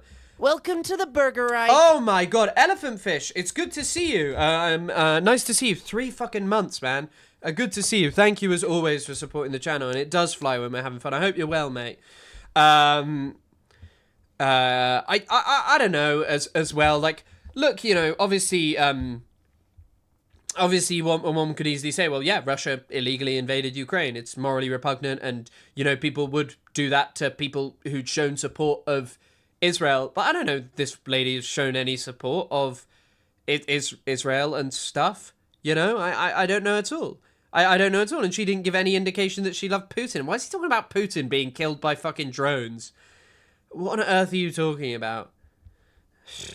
A woman worded it in a way years back that I've always remembered as important bar to uphold. Any woman should be free to walk without clothes and not be under constant threat of attack. Do guys? A woman worded it in a way years ago that have always remembered as important bar to uphold. Any woman should be free to walk without her clothes and not be under constant threat of attack.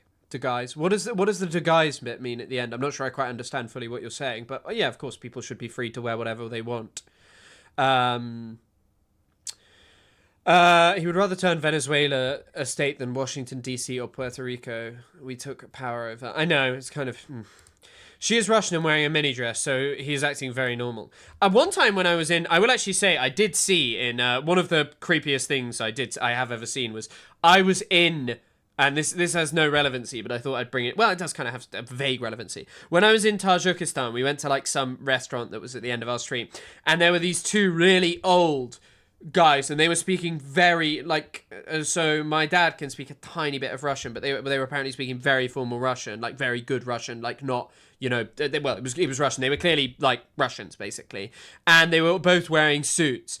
And they were on a date with 2 women who were, like, 20. And they were both like 50 and 60, and it was just a bit like, interesting one. And they were getting really drunk, and the women were like sat kind of separately from them. It was a very odd situation, but they were together. Very strange situation. I mean, he's very, very unwell. Very, very unwell. Deeply misogynistic, racist, all the things.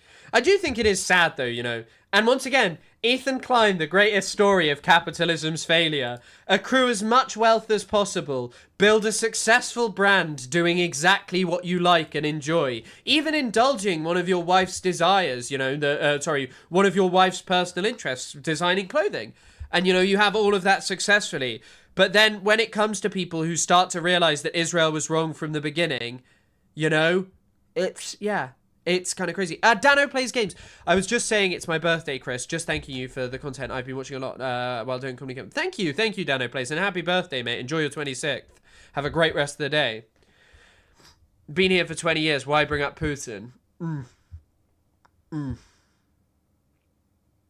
I don't know. I just don't act like when I meet. I do think about it, and maybe it'd be different if I'm fucking drunk on camera. But even then, like when there was an Israeli guy who was like asking me, "Oh, where's Ilan Pape?" And I think he was like wanting to talk with him about Ilan's work in a positive way. But I didn't just go, "Oh, what do you think about Netanyahu?" I just was like, "Okay, sure, here's where he might be. If there's his office, if you want to chat." But he wasn't there, and I was like, I'd maybe email him or something.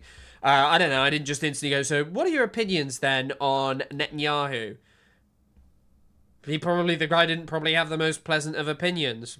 But I'm not going to just go up to him and be like, yep, that guy is a massive fan of Netanyahu. Even though quite possibly he was. This is not an indication of someone who is a normal, healthy individual. It's just simply not. Objectively speaking, you know, you don't have to have any... It's not my birthday. It's someone in the chat. It's Dano's birthday. Skin in the game here. You know, you don't have to... you don't have to be on one side or the other. Be aware of the stupid fucking history here. Oh, country Karl Marx. I'm sorry. I'm sorry to hear about that you've been struggling. I'm sorry. I feel like I'm not the best, like, I don't know, I feel like I can't offer the best of advice, but just, you know, that people love and appreciate you and care about you deeply, and so many people will be struggling and will have difficult times, but things do eventually get better, you know. It's also written by the Chernobyl Show. What, is that Sheep Detectives film actually meant to be good? To know that this is really gross behavior. It's like you're in the middle of a poker tournament and you're zooming in on this woman and you don't even realize that you're remarking out loud. It's grotesque. Oh, Struggle 4, thank you for the raid. With 546 46 people, incredibly kind. Wow, that's going to be a massive spam on Twitch now. The state of the world is weird as fuck.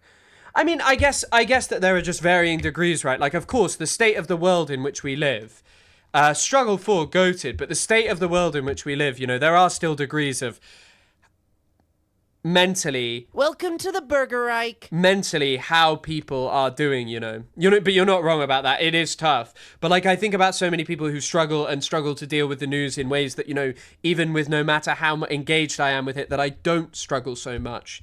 And yeah, I just, I didn't realize Chris was on Twitch. Well, I am indeed on Twitch. Thank you. And Provender, ain't no way it's been a full year. I will be selling my Golden Labubu for as much as I can. Well, you own the Golden Labubu. Invest now. The Golden Labubu in 10 years could be worth millions. But thank you for 12 months. Incredibly kind. Goated from Provender. Should do a shout out. What on earth is a shout out? I do not know what a shout out is, but thank you so much, Struggle 4. Goated. And I know we're doing Ethan Klein drama right now. Don't you fucking worry. I know that the stands will still find a way to defend it.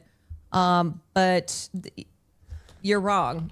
It's indefensible. Welcome to the Burger It's really Reich. creepy and obsessive behavior. And if this is what he does when he's on camera, you know, you can only imagine the level of obsession when he's off camera. Yeah, what do you think's going on in the Klein household? What do you think the Klein household are talking about when they see a Russian woman? Also, we just hit 2,400. We just hit 2,400 followers. Yeah, shout out Struggle 4 for the people who just came over. It's incredibly kind. And I think that's the best point, chatter. You will not feel like that forever. And I do agree, being surrounded by Americans is a major, major problem. When you're surrounded by so many Americans, it can cause problems in the brain. There are definitely some nice Americans.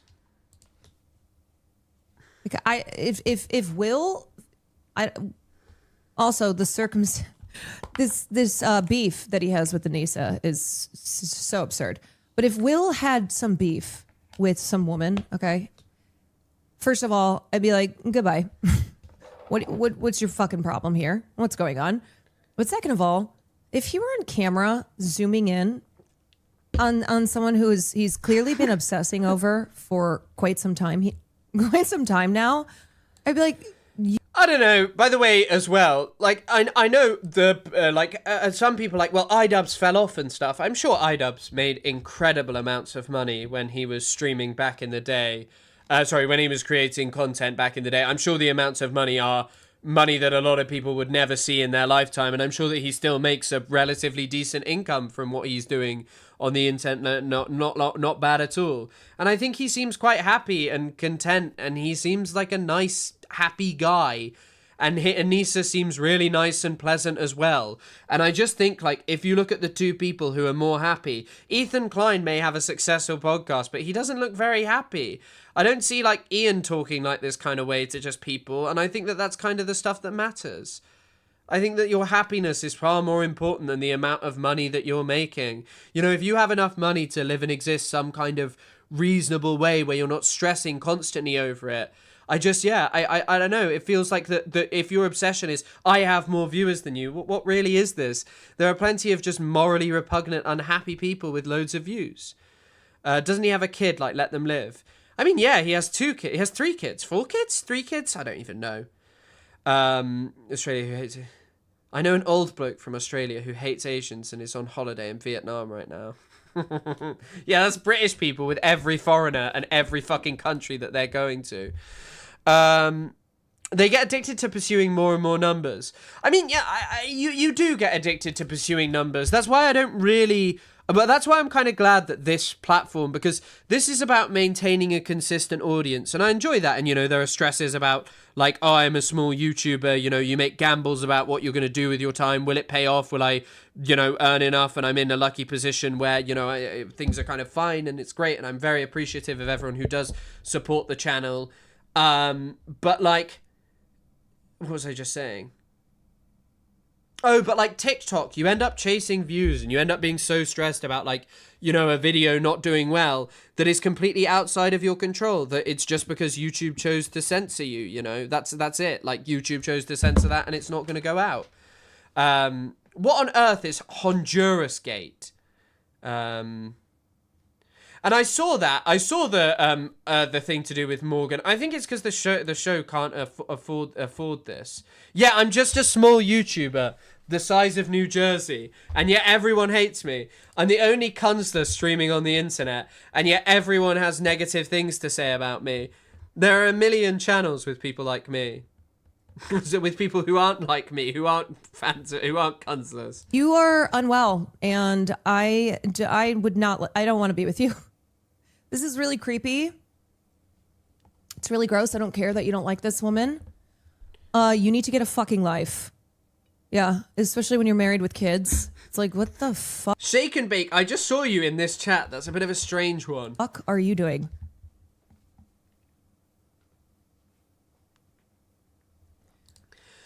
Also, the hantavirus shit is fucking horrifying.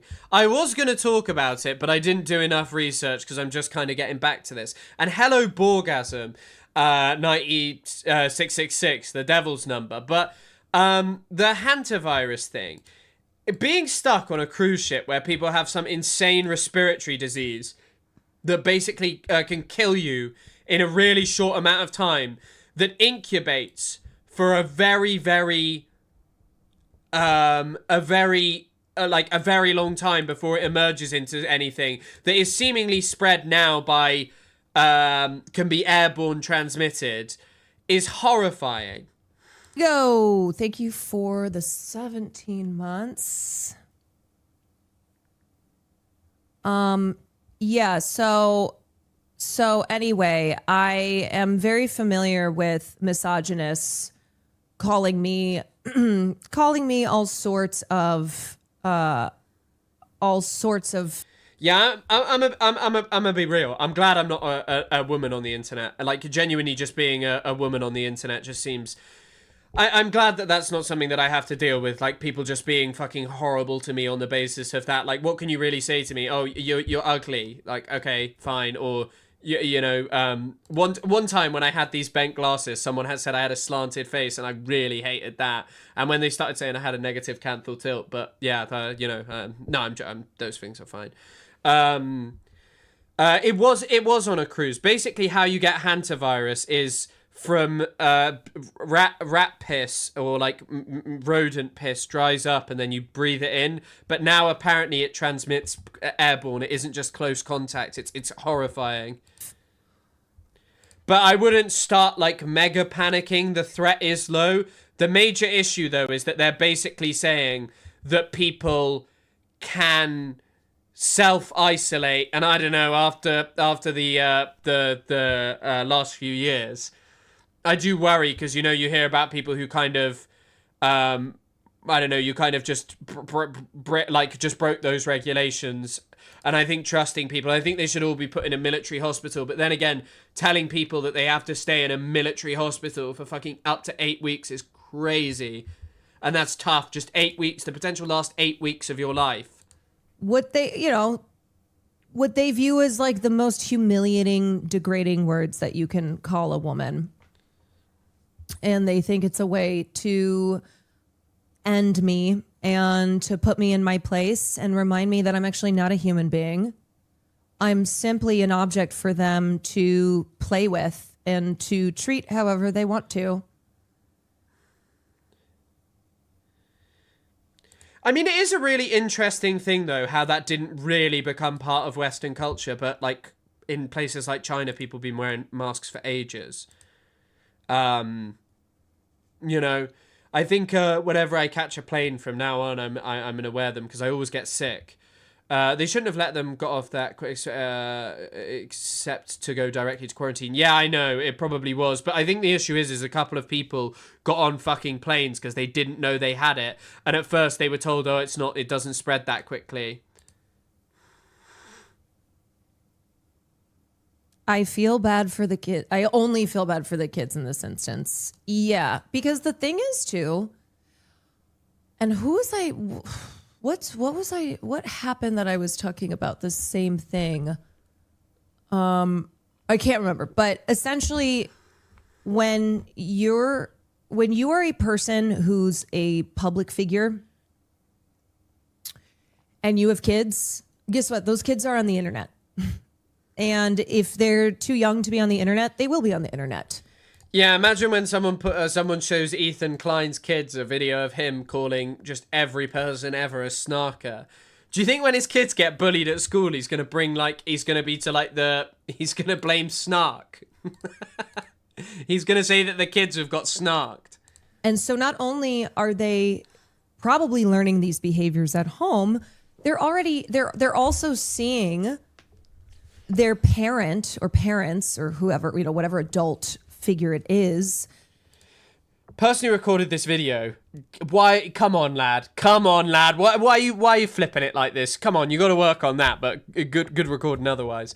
Times like this, social anxiety feels like a sneaky shield. I mean, in many ways, yeah. I also, to the person who mentioned, I still mask. I have a mechanical heart valve replacement seizures, and COVID causes permanent damage to the cardiovascular system. I mean, yeah, I've literally, I got it in. I had it a couple of times. The first time I had it was completely fine, like literally just went away instantaneously. But I'm pretty sure I had it and it was awful. It was genuinely just awful. The experience of it was horrendous, It was absolutely fucking horrendous when I had it. Behaving like this on... But yeah, I this is the final clip that we got of him, which I don't even really get this one. We'll just watch this. I don't know why he did By this. far the nicest watch of the... Wait. Okay, this is 2x speed. I don't want it in 2x speed. Is this the only version? Okay, this is him calling her India love, Pakistan love. Also, worth noting, by far the nicest watch of the table. Hell yeah. Only competitor would be India Love. Is that her name? Yep. So, yeah. Yes. I didn't want to say the wrong country. Yeah. Well, you said it directly into the Pakistan mic, love. so... Sounds racist. Can you hear me? Yes, we hear you. Tell him that's So more racist I than said, Chinese what if girlfriend. I call her Pakistan Love?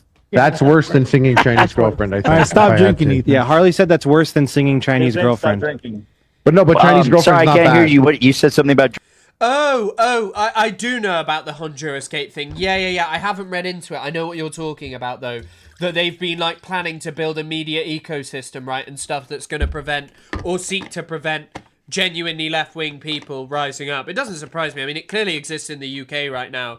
Like, there were a couple of Green Party councillors or potential candidates who'd said insane stuff.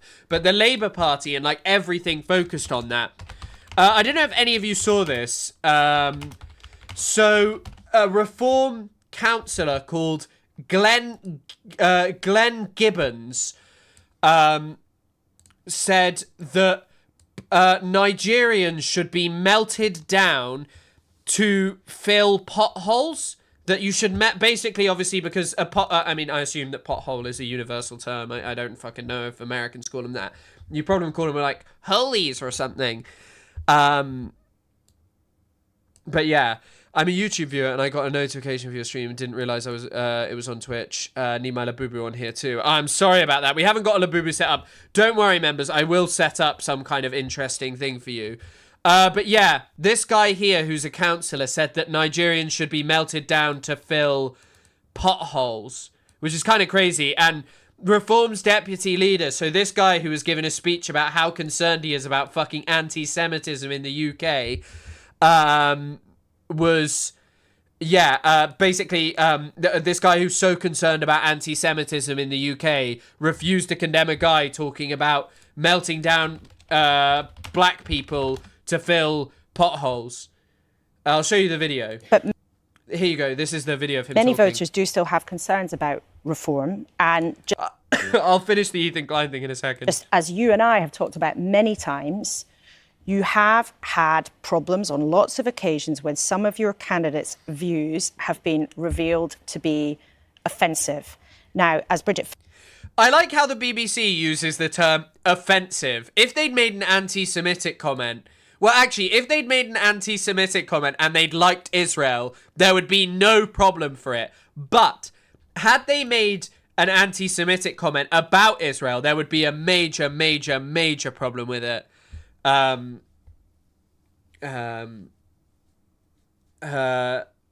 Yes, of course. And just once again, they use Jewish people as a moral sword because largely after the Second World War, any party created before the Second World War who's right-wing will probably still be a bit anti-Semitic.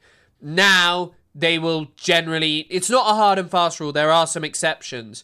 But if you're created after the Second World War and you're a hard right party, you will generally not be anti-Semitic. There's literally some quote from some Australian hard right guy who's Austrian, excuse me, not Australian, who's literally like, yeah, it's okay to, as long as we're not against Israel, we can do whatever we want. We can't be anti-Semitic, but we can be as bigoted as we want towards migrants and stuff. And I will always mention this in the case of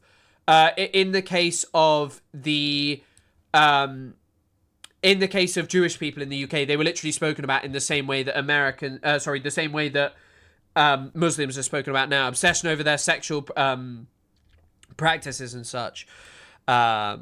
Mainstream media platforms, these demons, they're just complicit. Yeah, of course they are. Phillipson mentioned, but we were going to ask you about this anyway. One of your new councillors who's just been elected in Sunderland previously suggested online that people should melt Nigerians to fill potholes. We have an internal party process. But here's the point. Well, it's not a very good one if somebody who expresses that can be elected. We've heard all the smearing and the sneering. Let me tell you what people are really concerned about. No, forgive me. Laura, that's not I'm going later to a campaign against the scourge of anti-Semitism, right, which is... Yeah, I love this shit. I love this shit. I love this shit. Literally, I don't think... Someone should clip this and make a little fucking video of this, because this is so comical. This guy, literally, after just being told someone has said that they want to melt black people, specifically Nigerians, to fill potholes, he's like, I'm actually going to deal with anti-Semitism later. Why? Why do you give a shit about anti-Semitism if you're just here like, I don't care if someone in my party is talking about melting down black people? The greatest threat facing us here in, particularly in London, but elsewhere across the UK, that's what people are really... Why? Why is it the greatest threat? Why? Because all anti-Semitism is a form of racism. That's all it is. It is treating Jewish people as an other. Really concerned about. We've stood up strongly for the Jewish community, and if people have said daft things, of course it'll be looked at. But, you know, let's just remember we've got a party that has been successful, that is now the anti-Semitic Green Party. That's what people are most worried about. I want to ask you... Do you notice this, though? Like, he says this shit. He says, oh, the problem's the anti-Semitic Green Party, right? But the major issue here is that their Green Party is obviously not anti-Semitic. They're against Israel. It's a party that's expanded massively. Sure, you have a couple of people who might be, you know, who might have said some outrageous things, who might have done some outrageous things, but they will be dealt with. But in the case of this guy won't even condemn it. Someone talking about melting down black people. Because let's be real, right to the top, they're racist. They're racist as shit. And yesterday, there are apparently 5,000 UK Jewish people and allies at this rally against anti-Semitism. That's not even close to one Palestine protest. They booed the Labour Party and they cheered the Reform Party. The people who, Reform don't actually talk about remigration, but the people who are talking about how England is like this, you know, this white Christian country have nothing to fucking say about Jewish people. They have nothing negative to say. Isn't it odd that the people who hate every minority just have nothing negative to say about Jewish people? It's because they realise that's the only thing that's off limits. About your party, one of your new Sunderland councillors, so a man who was elected to represent Reform, suggested... You are completely correct as well that not all Jewish people are white, May Shadow. But the other thing is they don't even care whether you're fucking white or not. They literally care about one thing, which is, do you support Israel? And that's it. Melting Nigerians to fill potholes.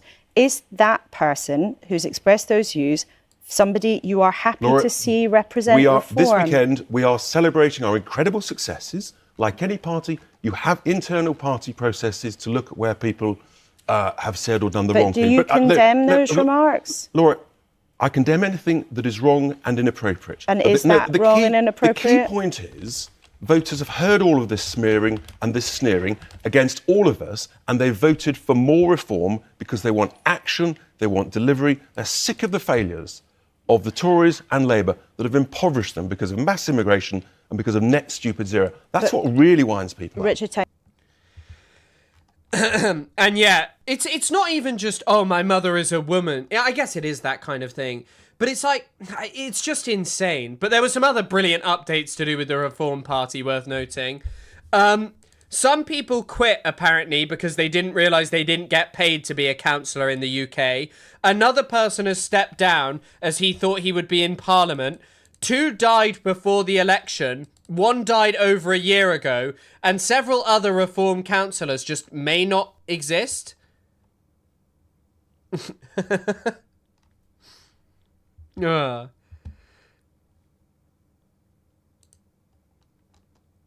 So this other person died in August 2020. She was selected and she died in 2024. That's incredible. Fair play. First ever dead person in UK Parliament. Drink it, but I couldn't burp it up. I love burgers! Hey, Archie Tony, thank you for subscribing with Prime. That's incredibly kind. Thank you for supporting the channel. That's incredibly kind. But yeah, thank you as always. Can I, yeah, of course, if you, or is it only black people? Of course it's only black people, because the truth is you can be as racist as you want, just do not dare say it about Jewish people in the UK, and you will get away with it. Chinese. Girlfriend. Chinese. But yeah, I don't even know why he did this whole Pakistan love bit. This Pakistan love bit is just, I don't really get what that's even all about. I don't fucking know. He's just a miserable, miserable character. Archie Tony, the GOAT, is on Twitch. Well, yeah, we're dual streaming right now. Appreciate everyone who's watching. Thank you so much. And Struggle 4 again. What a GOATed raid. I have to return the favour someday of re-raiding. I don't know who I'll raid, though. I only just worked out how to do it. Yeah, wait. Someone did that this week. Hold on. So Trevor Phillips, who you probably saw grilling Zach Polanski, I think some of you actually asked me, you were like, oh, Hassan reacted to this thing.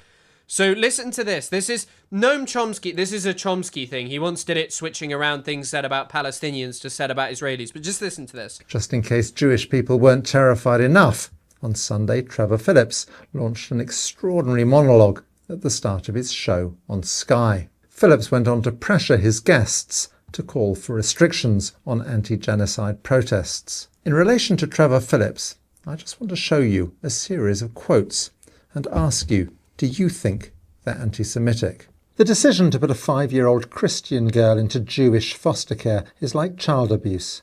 To some Jewish men in Germany, basic norms of decent behaviour are irrelevant.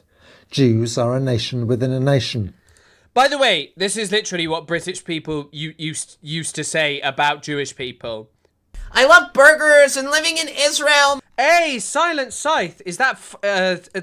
thank you for the gifted subs. Thank you for the 5 gifted subs. I was trying to work out how many that was, because it didn't say... It pushed it up to 10, but thank you so much for the 5 gifted subs. Everyone who got a W Silent Scythe, thanks for supporting the channel as always. The integration of Jews will probably be the hardest task we've ever faced.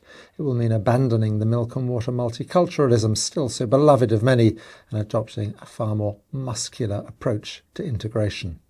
The answer is that of course they're anti-Semitic. These were all comments made by Trevor Phillips, except, of course, he made them not about Jews, but Alice in Chains, thank you for the 100 bits. Also, just to note this. La Boo. Oh, Worst Emily, thank you for the 100 bits now. Thank you both for your incredibly kind donations. But yeah, just fucking like, I know it's kind of like a thing, like it's kind of a simplistic thing to do. But yeah, just the way in which people feel so comfortable saying anything about Muslims that they would never say about Jewish people is kind of indicative of all of this alleged care about racism and bigotry by these right-wingers is totally fucking meaningless. It doesn't take a genius to work this out. them not about Jews, but Muslims. I'll simply leave them there for a bit, and you can decide for yourself how much weight you attach to Trevor Phillips' views on racism. Yeah, this surprisingly, this isn't the man from GTA 5. I don't know if he's racist or not, but potentially.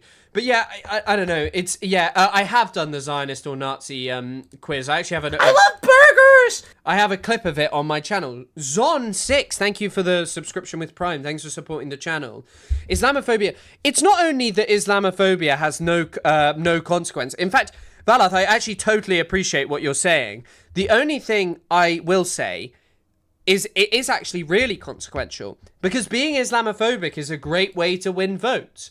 Look at how Trump talks, look at how Farage talks, look at how Starmer talks, look at how all these people talk, the conservatives, everyone. They've realised that being incredibly fucking hateful towards Muslims is a great way to get huge amounts of votes. Like, it's really positive. It has no, you're right, it has no negative consequences for you, but certainly it has a ton of positive consequences for you. It certainly has a great amount of positive consequences. Like, no doubt.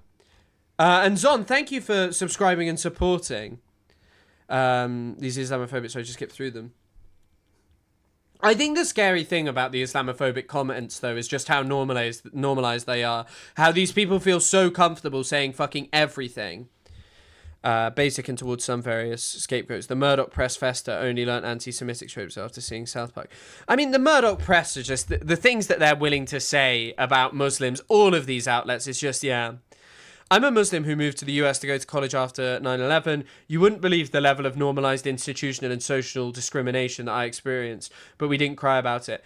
I mean, it was also actually institutionalized. Like, it was, the government supported this. And as well, another fucking thing. I had a lecturer who told me after 9/11, he was asked how... he was asked, basically, whether he was asked whether he knew Osama bin Laden because he'd been to Pakistan because some of his family lived there. Like, the police came and interviewed him, and he was like, mate, I'm a specialist in, Islamic medicine throughout history. What relationship would I have with bin Laden? Why don't they campaign on no homework and yummy treats for people to eat instead? I'd vote for that. It's a big question. Big question. It'd be a lot better than bigotry. 1988. The British have been doing it for over 800 years. 100%. It's why the Judeo-Christian values thing is such a joke. Like, what Judeo-Christian values are you talking about? It flies in the face of the Jewish experience throughout. All these people who are all these people who are allegedly, like, so upset about people bastardizing the history of what happened during the Second World War to Jewish people, right? The major thing is, the major fucking thing is that, the major thing is with, Britain did not have any love for Jewish people. Also, the same goes for America. America could have invited Jewish people to come there instead of fobbing them off on fucking Palestine. America has enough space. America has enough of a population. America has more than enough space where no one would have had to have been displaced for that to happen. But they chose not to have that. Hassan was talking about this in the framework of how being anti-Islam still slaps on YouTube. Is Dr. Zhang, I think it's Professor Zhang, not Dr. Zhang. But is he Islamophobic? I blame the media more than anything else. Look how ridiculously light Laura Kay was on Richard Tice compared to how vitriolic and arrogant they are when it's time to talk. Exactly, I do 100% agree with you on that. I do 100% agree with you on that.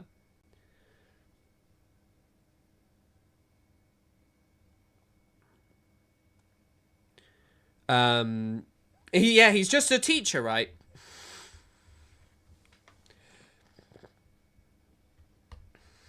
Exactly. Yeah. Of course. The indigenous people of the Americas were replaced and exterminated, and their society was completely destroyed by the Americans. But what I mean is that and I know you're well aware of this, but in 1948 they could have done it, and it was actually insane. I was reading, of course, actually, none of you would know this. I was reading Our American Israel on Friday by Amy Kaplan. It seems pretty good. One of my lecturers recommended it a while ago. And it's just crazy. When they did this Anglo-American Israel,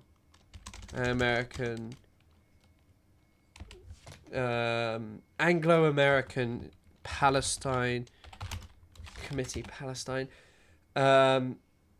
This is it. The Anglo-American Commission of Inquiry. Huge amounts of people in the American Parliament were just like, yeah, I don't care about displacing the Palestinians. Yeah, the guy who did the impression of Dr. Zhang is very funny. I have no idea what Pax Islamica is. What is Pax Islamica? What the notion of Islamic dominance of the world?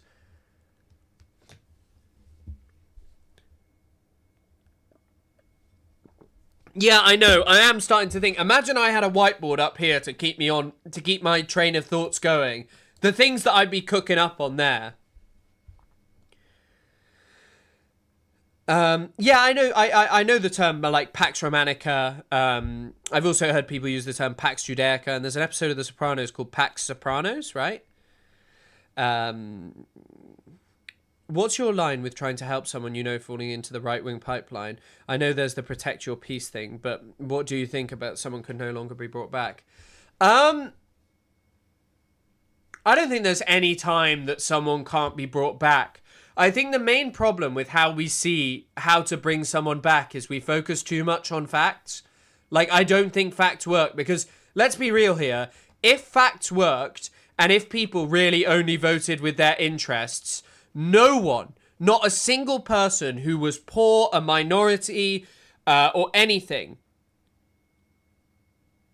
La Boubou, would ever vote for Donald Trump or reform. But for some reason, large amounts of Hispanic men, generally, I think it was men, right? Voted for Trump. La Boubou. I think the other thing, I think the only way to bring people out is maybe to talk on like an emotional level of like, why do you think these things are right? Why do you think that it is X, Y, or Z minority having fun at your expense rather than the billionaires? Because it's so obvious that that is the problem. At a certain point, people will just be like, some people won't be able to come back from that. But that's kind of the thing, because so many people do actually believe this, right? That billionaires are having fun at your expense.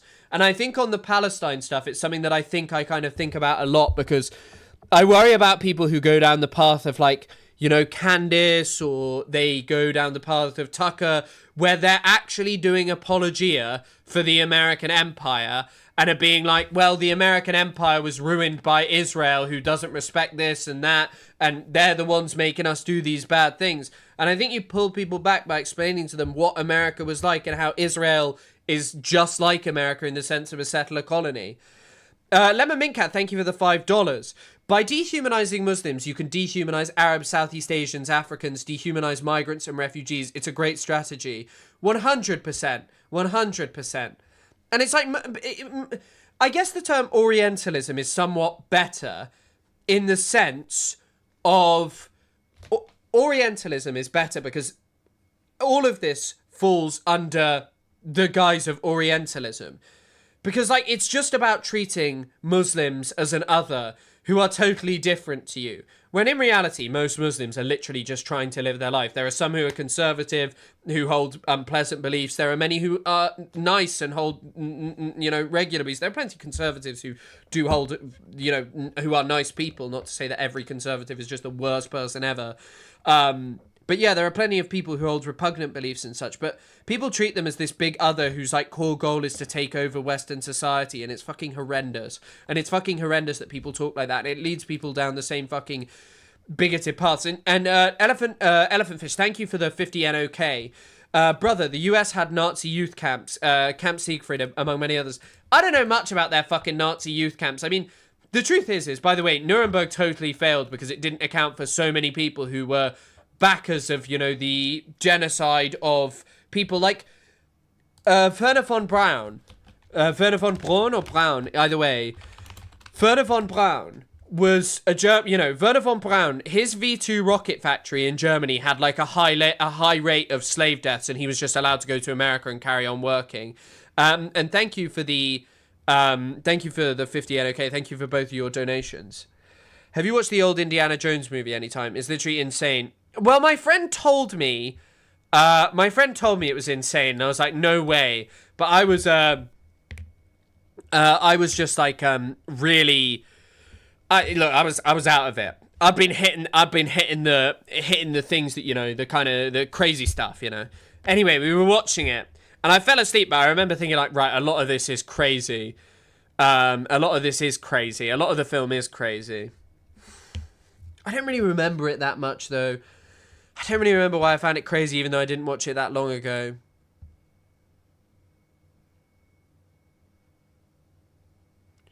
Who were put on trial? Yeah, Streicher was put on trial, right? Julius Streicher? Was he put on trial? No? Yeah, Streicher was put on the Nuremberg trials. And I guess Goebbels never killed anyone. Goebbels would have been. But Goebbels was just a propagandist, really. He would have been put on trial, but yeah. I rewatched it recently and I couldn't watch it. She was a child. Who was a child? In which? I grew up Pentecostal. What is Pentecostal? It's the speaking with tongues. But after my near-death experience at the age of 13 etc, I'm now an atheist. I mean, yeah. I like, look, I'm pretty atheist. Like, I was raised, obviously, in the UK. You're kind of... It doesn't really matter whether you go to a religious school or not. You say the Lord's Prayer. You go to church on Easter in most schools and stuff. But, I don't know. Like, I don't know. I don't really hate it. But, yeah. I don't, like, hate religion. I just don't think it's, like, good or bad. I think it can be used to bad ends. I think it can be used to incredibly good ends, I'm whitish, so I used to cross the road to go to uni in front of police officers, and they won't say anything. They would give Indian students tickets for no reason. I hate to say that he popped off his Tinder score. Wait, what was Shane Gillis up to? Let's have a look. Someone had a great tweet about this, which I couldn't find, which is like how they were talking about the fucking Democratic Party and how they were protecting fucking Zionists, like people who supported Israel. I don't know if I can say that on Twitch, but protecting Zionists last year. And this is now a joke made by Shane Gillis, Wait, actually, I can't show this. This is a Netflix thing. I can't show this. But Shane Gillis said, Chelsea is a Zionist. Speaking of dead kids, she's a big fan of abortions. Chelsea's been scraped more times than grill up Benny Hunt. I don't know if I like that part. Chelsea Handler went to a dinner at Jeffrey Epstein's house. You can look it up. There's articles. Prince Andrew and Woody Allen were there. Is that actually true? Who is Chelsea Handler? But yeah, I'm not so sure I like the bit about the abortions and whether that's funny. But yeah, I mean, the joke about, like, I think the Zionist stuff is the interesting stuff to mention, in the same way that so many people just now really are not big fans of are just not big fans of Israel. Like, what was the point of this protecting them? I saw some ContraPoints clip, which I'm actually going to stick on. She had a debate with Brianna Joy Gay, right? By the way, this is my number one source of information. Ever since I heard that song by that fucking idiot, Tom McDonald, that's like, they get their news from TikTok, I had to improve my news sources, and I started reading from r/Hassan Piker to see what's going on in the world. at some point, Natalie, like at some point, I mean, is there anything that Democrats would do that you would say, if Donald Trump, if the 2016 version of Donald Trump were running against the 2024 Donald Trump? Joy Gray, excuse me. Sorry, I just called her gay. That was rude. Apologies, Brianna Joy Gray. One thing I will say, right, if I just find this whole internet stuff so weird that, like, ContraPoints is so upset with the left when it's clearly their diagnoses of the problems of the Democratic Party are so much more correct than whatever the hell she's talking about. Like, it's so obvious that their clinging to Israel was morally repugnant and disgusting and remains that way. Someone pointed this out as well when they're like, oh, Biden was better for Gaza. Like, just on a basic statement like that, under who has there been less death in Gaza? Under who? Because they weren't fucking fixing it. They weren't fucking fixing it. The Biden administration, they weren't fixing the fucking anything going on in the administration. There was mass slaughter under the Biden administration. Biden actively lied about there being a ceasefire, which I think gets forgotten. Biden claimed that Israel said that Israel had agreed to a ceasefire, and then they didn't. And then they had not agreed to it. Biden lied and children died. There you go. But yeah, I think just listening to this whole thing, like I'd have, and I will say, like I have probably more sympathy than some. Maybe it's because I don't live in America, for people who are like, oh, we really need to change the Democratic Party. I'm like, okay, yeah. You need to change it. You got to change it. Like, I have more sympathy for that than these people who just tirelessly defend it and go on and on about how bad leftists are on the internet. Like, the people you call tankies talk more sense about Gaza, clearly, evidently. And you want to win. Winning is the whole thing that these people apparently want. That's the core difference that sets ContraPoints apart from leftists. But she doesn't give a shit. She doesn't give a shit about winning. On the Democratic ticket, would you say that we should vote for 2016 Donald Trump because his first term was better than his second term? Okay, I mean, so I joke about like how I would vote for Satan to stop Donald Trump. There probably is a line. I've yet not found it yet. Of like what like moral depth to which I would stoop to stop Donald Trump. So what does that mean? Yeah. And so play that out for me. Everyone always asking me to play out my plan. Play out the consequences of vote blue no matter who, because you and others, I don't mean to put it all on you, but ask me what the timeline is. I got to this place because I started asking more centrist oriented people what the timeline is for Medicare for all. How long are we supposed to deal with the fact that 68,000 people die every year from a lack? Like, I don't even think that I can put up with this, because a lot of their argument and their anger and ire towards the left pertains to the two-state solution. And the fact that a lot of people on the left are not interested in the two-state solution anymore and want a more radical and ultimately a much more correct decision I say more correct? No. They want something that is more equitable for the Palestinian people. And when you have someone like this who's just like, yeah, it was fine what they were doing. No. You know what? I'll say it now. You could have got that Camp David solution if the international powers went in, the global powers went in and said, right, red lines are red lines. The Palestinians are willing to uphold basic international law. Israel, it's your duty to do it now. You need to do it now. You would have got a solution. What pisses me off about ContraPoints is that in her Twilight video, she keeps referencing all these books she read for the video, but she won't bother reading Rashid Khalidi or Ilham Pape when it comes to Palestine. You know what? Like, Rashid Khalidi, Pape are great, but there are also, like, younger... I love burgers! There are younger people coming up who are fantastic. Arish Sabakhoury is...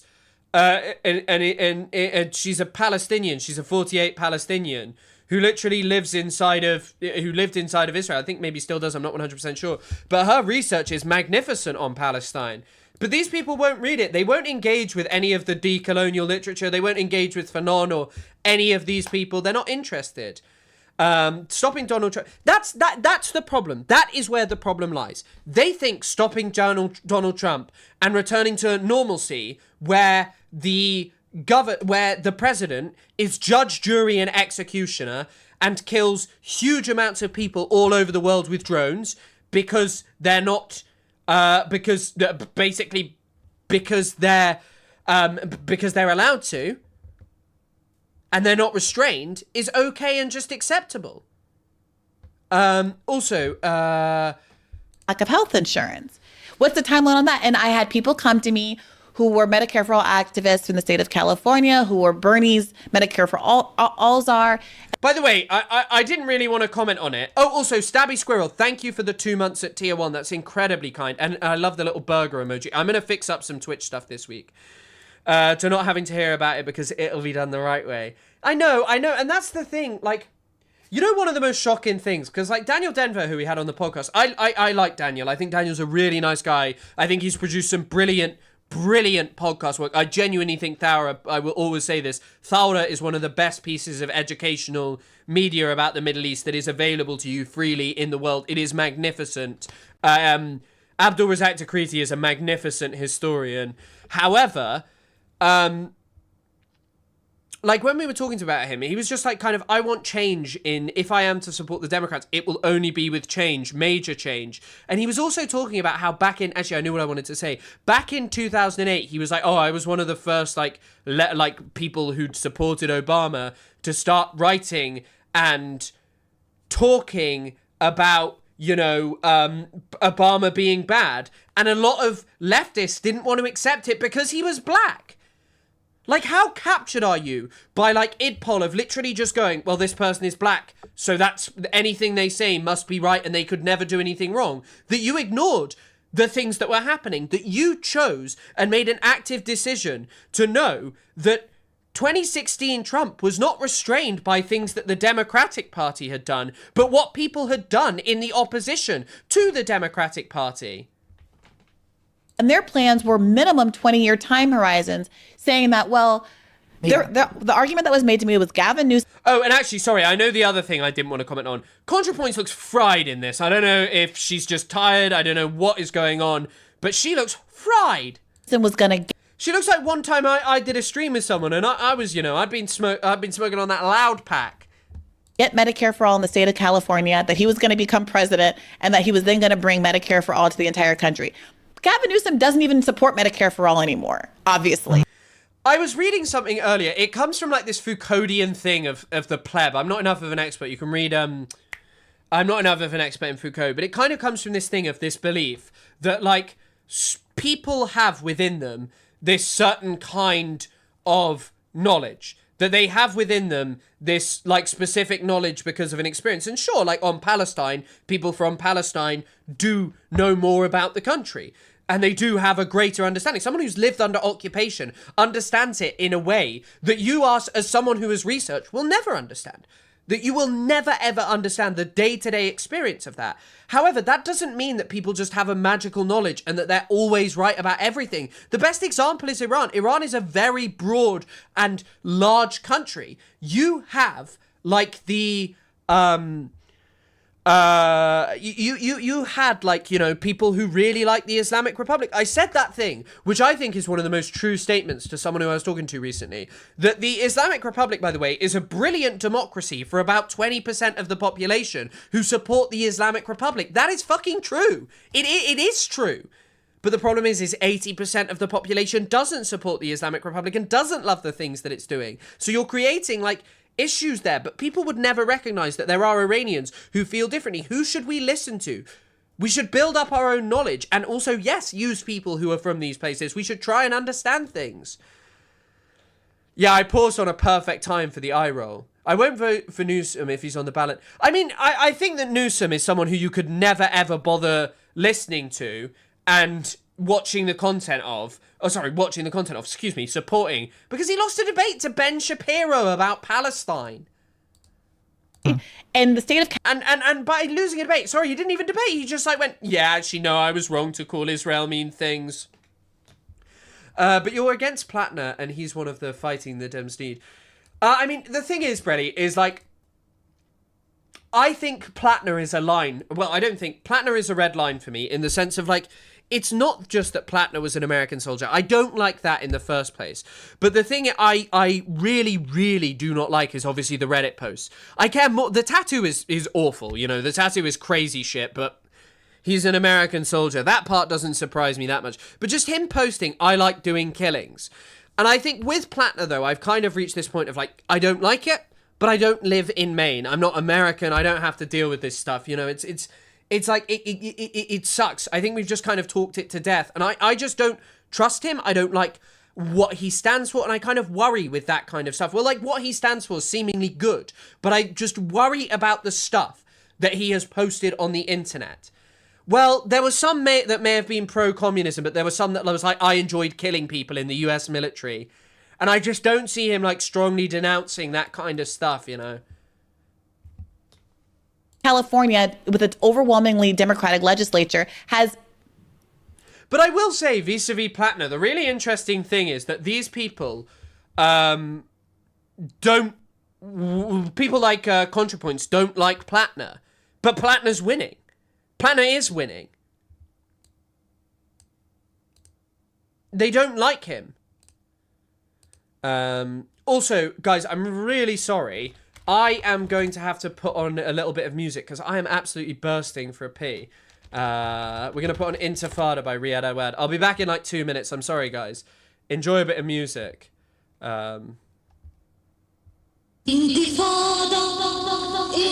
wonder if listening to this will get me locked up in the UK, but enjoy this.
Also, I saw the New York Times. It's an opinion piece, right? I really wanted to check it out. I mean, whilst I was peeing, I was just thinking about, like, I don't know. Oh, you sent the Paul LePage thing. Paul LePage is considered a liberal Republican in the state, and he's running for Congress right now as a moderate Republican. There's a video of him saying the most racist shit imaginable. Yeah. That doesn't surprise me. Platner had a Nazi tattoo. He had a Totenkopf, dead head, which is that's what it means. But yeah, he had one of those, so that was the thing. But it's more his comments on Reddit that are just shocking. But the thing I was thinking about is just, I don't know, these people, like, ContraPoints was on about leftist theory as well. We'll watch that in a second, but I find it so interesting. She posts a lot about leftist theory and how she's read so much and she wishes she could forget it. If you'd really read and engaged with ContraPoint, if you'd regularly engaged with leftist theory, you would have nothing but the most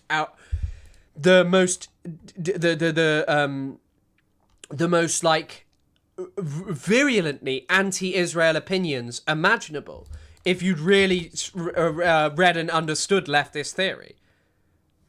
Intentionally scuttled their CalCare program now multiple times, including just recently. So at a certain point, I mean, let me maybe ask it this way, Natalie. How much do you think that donor influence and corporate interests are determining the policies of the Democratic Party? Well, that certainly have some effect. I think, I mean... How are you even saying this? Come on. Come on.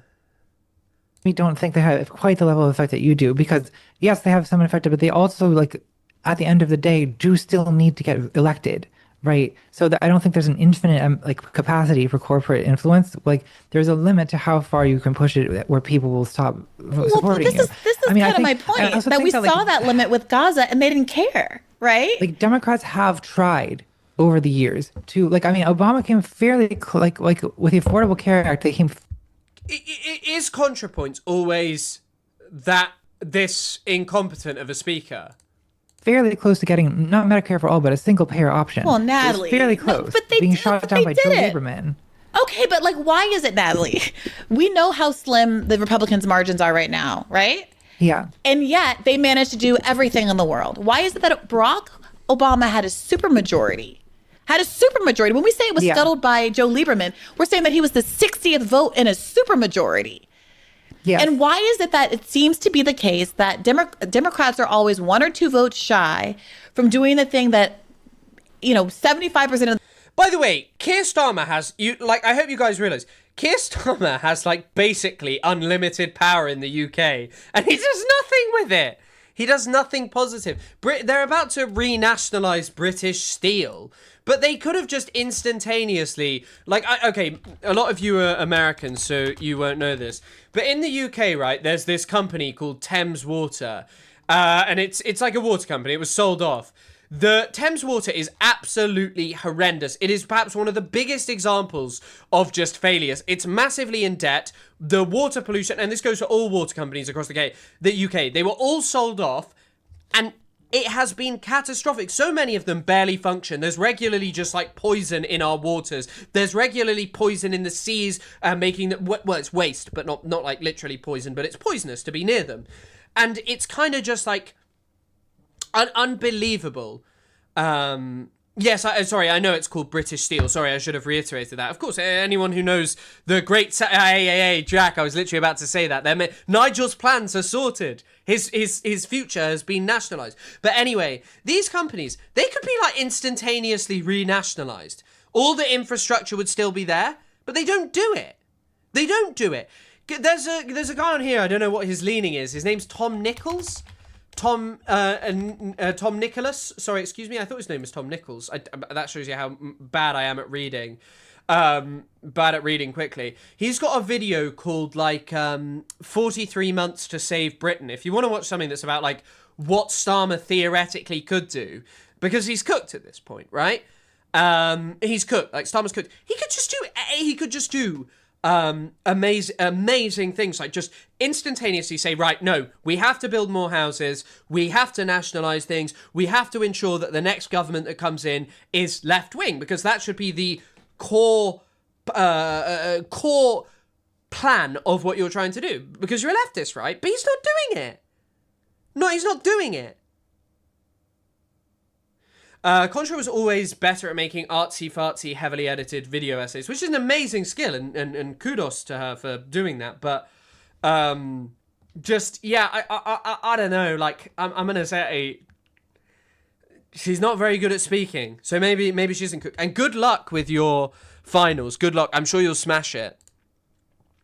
Ban landlordism. Yes. I mean, like, yes. And sell the policy. I mean, by the way, it's so easy to sell a ban of landlordism through a gradual approach. All you have to do is, like, increasingly say, okay, big corporations can't own X amount of houses. When that doesn't improve everything as much as perhaps it should have, you start talking about people who just own, a few extra houses, to the point where you say this is not normal. Housing is not an investment. Housing needs to be a thing where you build, which basically humans need.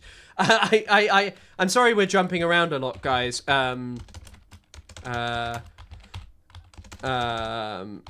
There was some guy who got elected for the Green Party in the UK. Listen to this. This is Hackney's deputy mayor.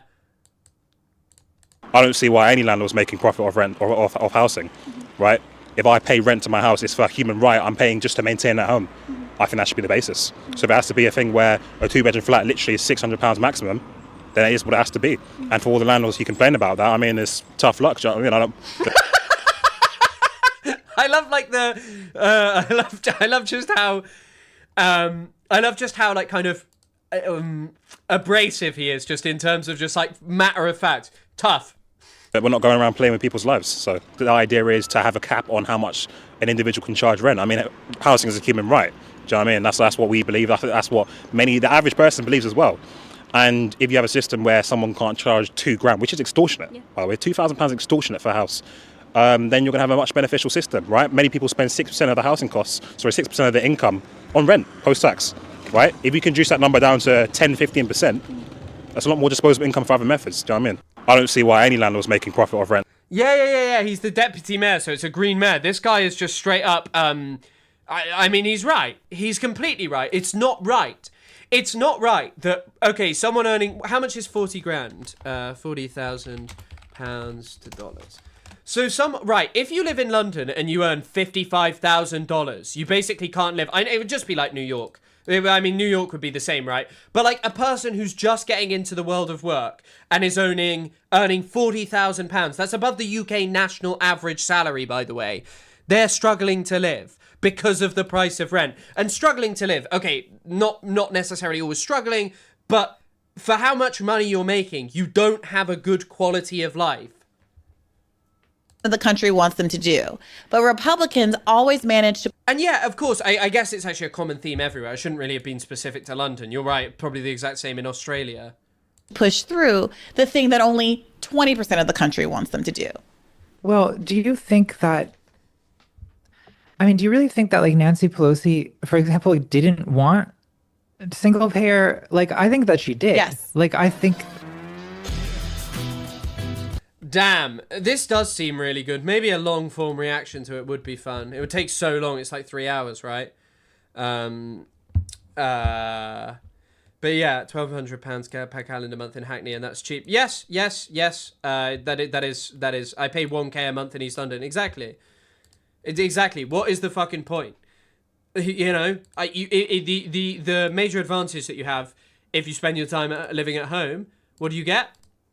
Oh, you don't have to put up with an inability to save any money because you just spend it all because you want to live like basically any kind of life. At some point, Natalie, but ask Medicare for legislature. Wait, I want to find. So you. This is the worst video out of all of them that I've seen thus far. I seem to think that the solution to this is to like for if the Democrats pivot to the far left, that there's this like available the far left base. Well, by the way, also. So ridiculous to be at the point of saying pivoting to the far left. You would not be able to appease so many people in this pivot, but you could certainly appease the average person on Palestine by actually just upholding basic international law. Hillary Clinton used to fight for that healthcare in the 90s, but after it didn't pass, she just settled on taking checks and never bringing it up. I'm so shocked. Godzilla McGee, thank you for being here, but there will be a VOD. Thank you as always for supporting the channel. I have this fight with my brother. He's so brainwashed. Paid $1 million for an 800 square foot house in major metro city. Yet the idea of non-commodities. What, so you want a communist Russia concrete houses? Why do they keep bringing her on as a heel, though? Who's on as a heel? As in ContraPoints? ContraPoints is the one on the right. ContraPoints is the white lady. Is not supporting a genocide as far left? By Democratic Party standards. Well, isn't that quite the admission? Well, isn't that quite the admission that we have a far-right Democratic Party if something like ending a genocide is considered to be far left? Well, I don't think necessarily that particular issue, but you've said, so... Medicare for... I just, once again, like hearing the word genocide and just saying, oh, that particular issue, not making a choice to fucking push back is crazy. It's crazy. If you either don't believe it's a genocide, surely you push back, or you take it seriously. You don't just dismiss it as that particular issue. Couldn't find your Twitch channel anywhere. Thank God the H3 Reddit had the link. Oh, awesome. Thanks for joining. Opova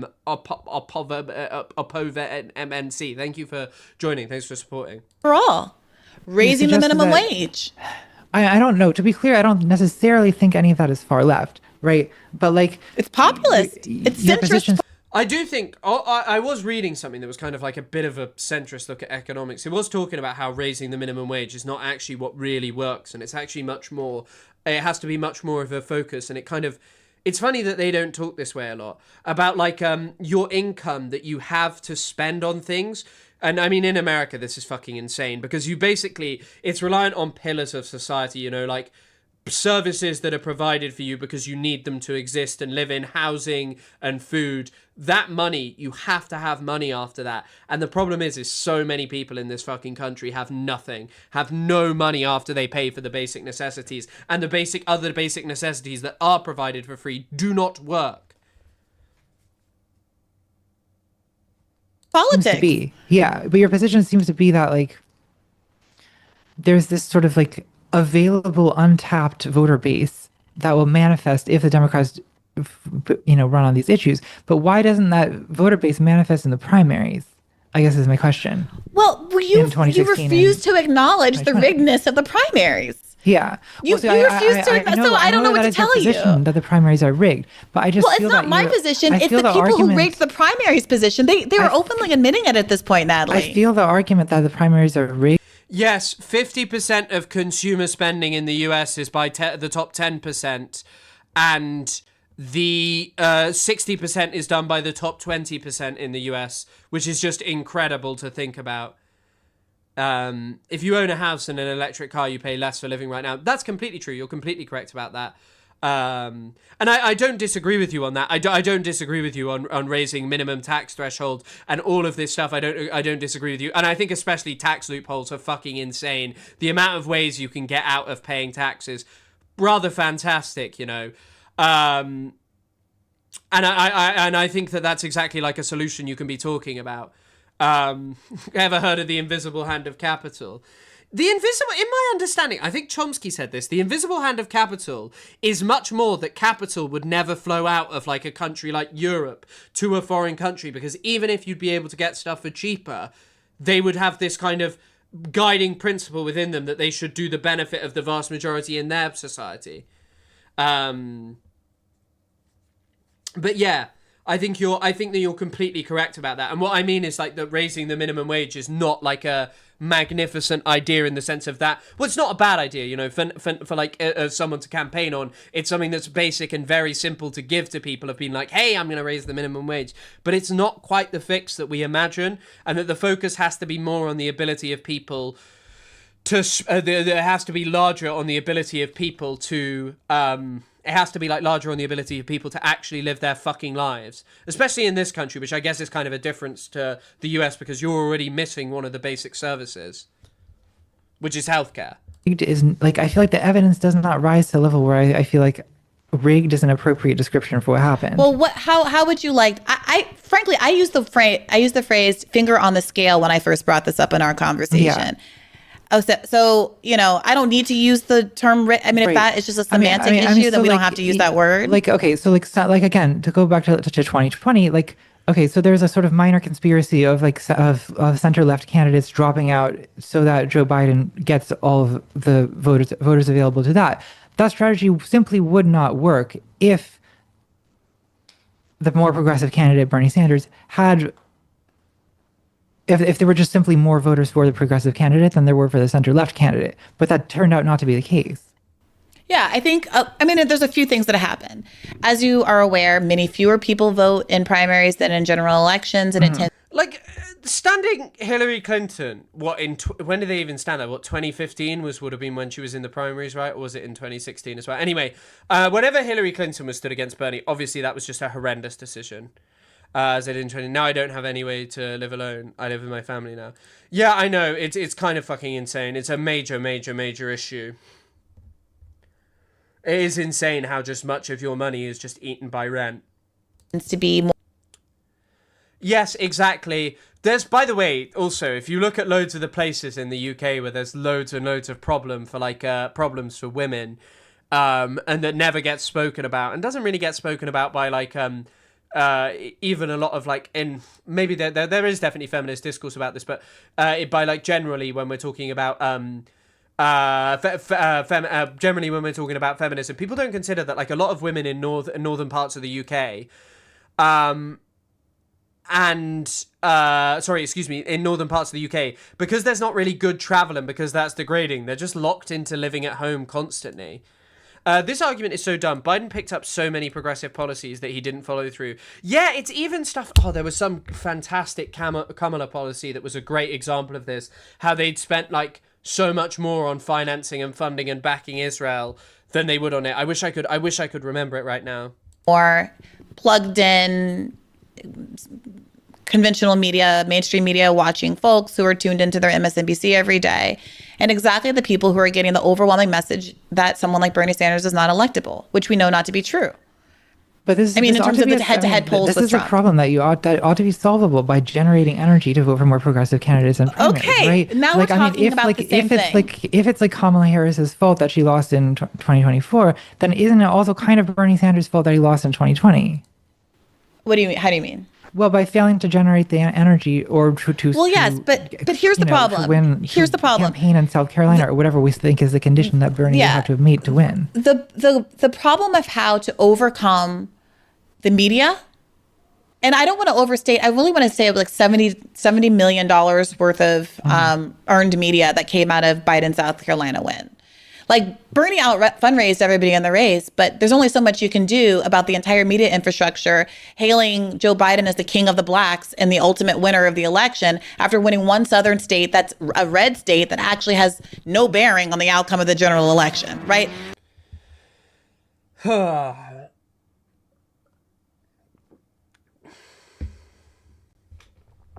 Yes, ContraPoints is trans. You don't need to say a trans, but she is transgender, yes. It's kind of funny that H-Bomber Guy hasn't posted since the collapse of OG BreadTube. I don't know who H-Bomber Guy even is. Seems to be the left deserve to lose for not being able to overcome a rigged system while simultaneously denying the system is rigged. I mean, yes, and also just being oh, well, there's a major difference in the case of, there's no difference. When obviously it's Kamala stood against fucking Donald Trump, mate, and Donald Trump is all of these things, and Kamala just could have not supported a genocide, or actually stood on genuinely left-wing popular policies and talked about addressing major issues, but what does H-Bomber Guy even do? H-Bomber Guy. God, his last video has 41 million views. Plagiarism in YouTube.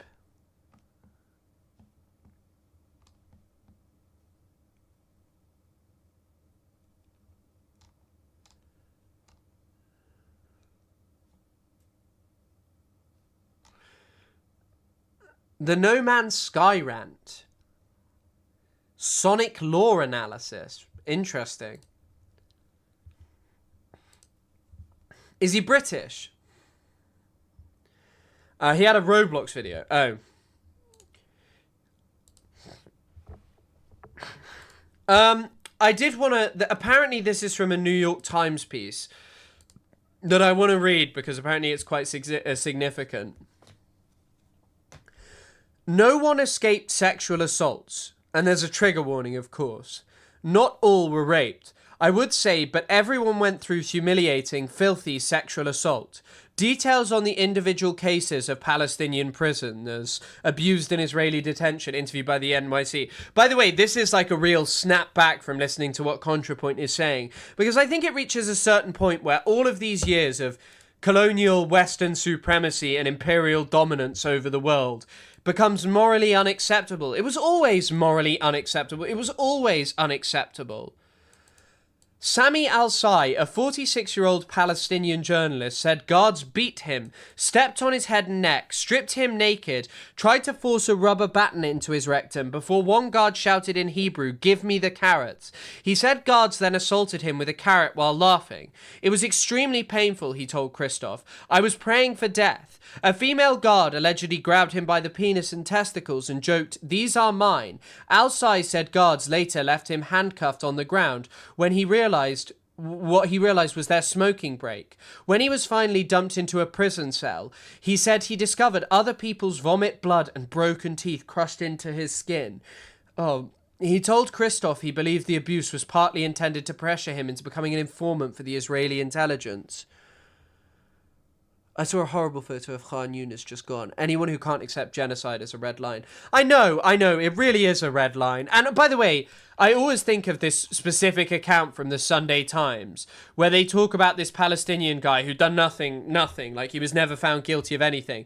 But they kept beating his head into a wall until the paint chips fell off, and they forced him to eat them. A Palestinian farmer held for 10 months without charges under administrative detention said guards pinned him down by his arms and legs, stripped him and raped him with a metal baton, laughing and cheering. Hours later, after collapsing and briefly taken to a prison clinic, he said guards again raped him with a baton. I was bleeding, he recalled. I broke down completely. I was crying. After he asked for a pen and paper to file a complaint, the guards returned to his cell later that evening. Who is the one who files who wants to file a combatant? One guard mocked before the farmer was beaten and raped for a third time. Another guard allegedly told him, "Now you have even more to put in your complaint." Days after speaking to Christoph, the farmer reportedly withdrew his permission to use his name after a visit from Shin Bet. By the way, it is unbelievable. It is unbelievable that this is like a reality. That this is just happening in Palestine. That Israel runs these like mass sexual assault and abuse torture camps. And of course, this is the tip of the iceberg. This really is. And, you know, even if you are someone who sits there and goes, well, the mass sexual violence happened on October the 7th. Israel has institutionalized mass sexual violence into its prison system. If you were actually concerned or cared at all about anything like that, war crimes, all you would be doing is condemning Israel. A 23-year-old Palestinian woman arrested after October the 7th said soldiers threatened to rape her, her mother and her young niece during her arrest. She told Christoph male and female guards repeatedly stripped her naked, handcuffed her behind her back, bent her over toilets, beat her and groped her body during repeated searches. They had their hands all over my body. To be honest, I don't know if they raped me, because she sometimes lost consciousness from the beatings. It was as if they were introducing me to everyone who worked there, she said. At the beginning of each shift, they would bring the guys to strip me. Before release, she said 6 officials warned that if she spoke publicly, they would rape, kill me, and kill my father. A Palestinian journalist from Gaza said guards zip-tied his penis and testicles for hours, beating his genitals so badly that he urinated blood for days afterwards. No one escaped. This is the part that we read at the start. He also alleged that while blindfolded and handcuffed, guards summoned a police dog that mounted and penetrated him, while guards photographed and laughed. They were using the cameras to take photos. I heard their giggles and laughs, he said. After release, he said an Israeli soldier warned him, if you want to stay alive when you return, do not speak to the media. Despite the threats, he said that he spoke publicly. There are people still in there. 3 Palestinian boys detained by Israeli authorities described sexual abuse, beatings, forced nudity, and repeated rape threats directed at both of them and their mothers. One 15-year-old boy told guards routinely threatened detainees by saying, "Do this or I will stick the stick up your butt." The boys described the threats and sexual humiliation as a routine part of definition. This is part of the article. And I know...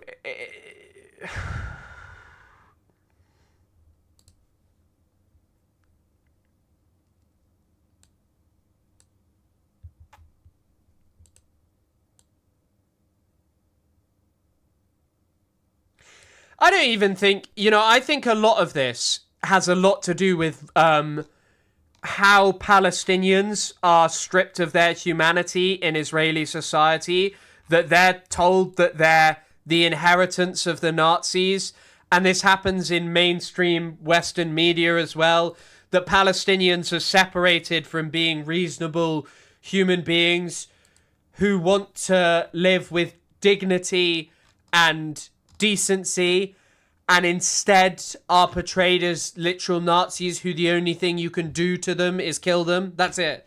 That's it.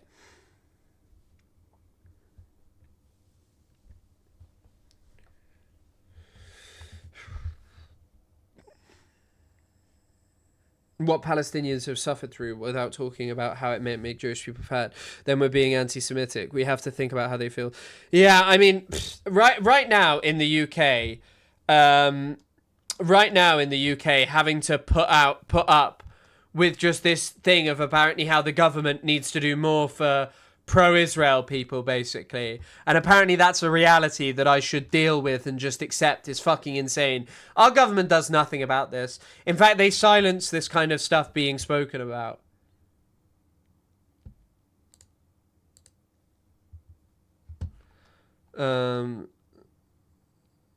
What, it being a blood libel? This top comment are you talking about? And I know college campuses, universities and stuff, I'm not going to lie, people do say and voice inappropriate things. But how much of that do you think comes from people reading real reports about stuff like this and having to deal with the cognitive dissonance of their government unequivocally supporting this? Unequivocally supporting this and actually doing everything that they can to protect people who support this.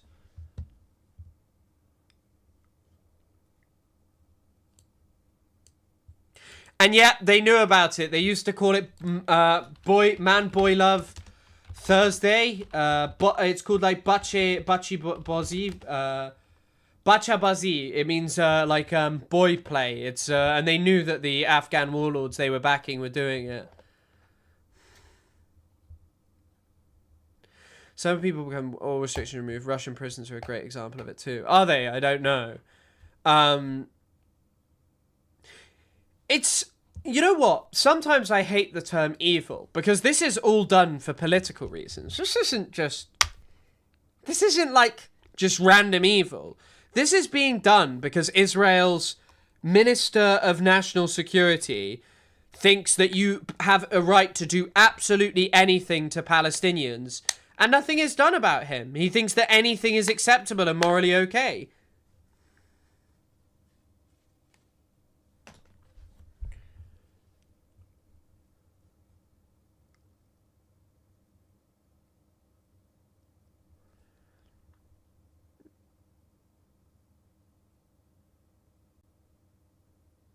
And they rioted for the right, exactly.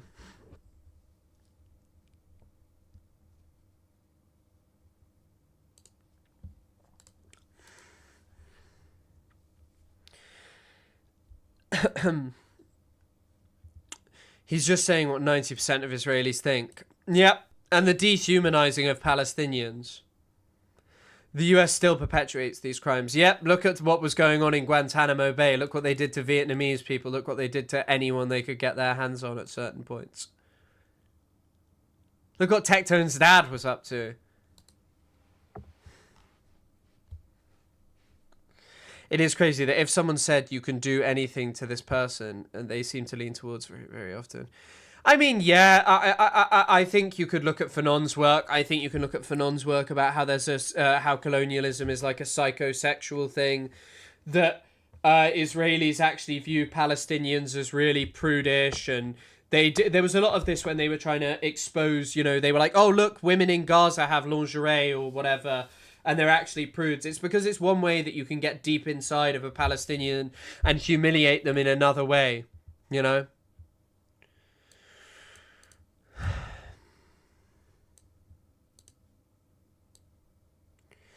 In the recent closed-door hearings. Did Howard Lutnick refuse to speak? I didn't know that. I've not seen the Boy Boy video. Yeah, Abu Gharib, Bagram. I mean, I think, what is it? Is it the, refeeding things that they didn't, how they'd feed people who were on hunger strike in Guantanamo was just, sexual violence? I don't know.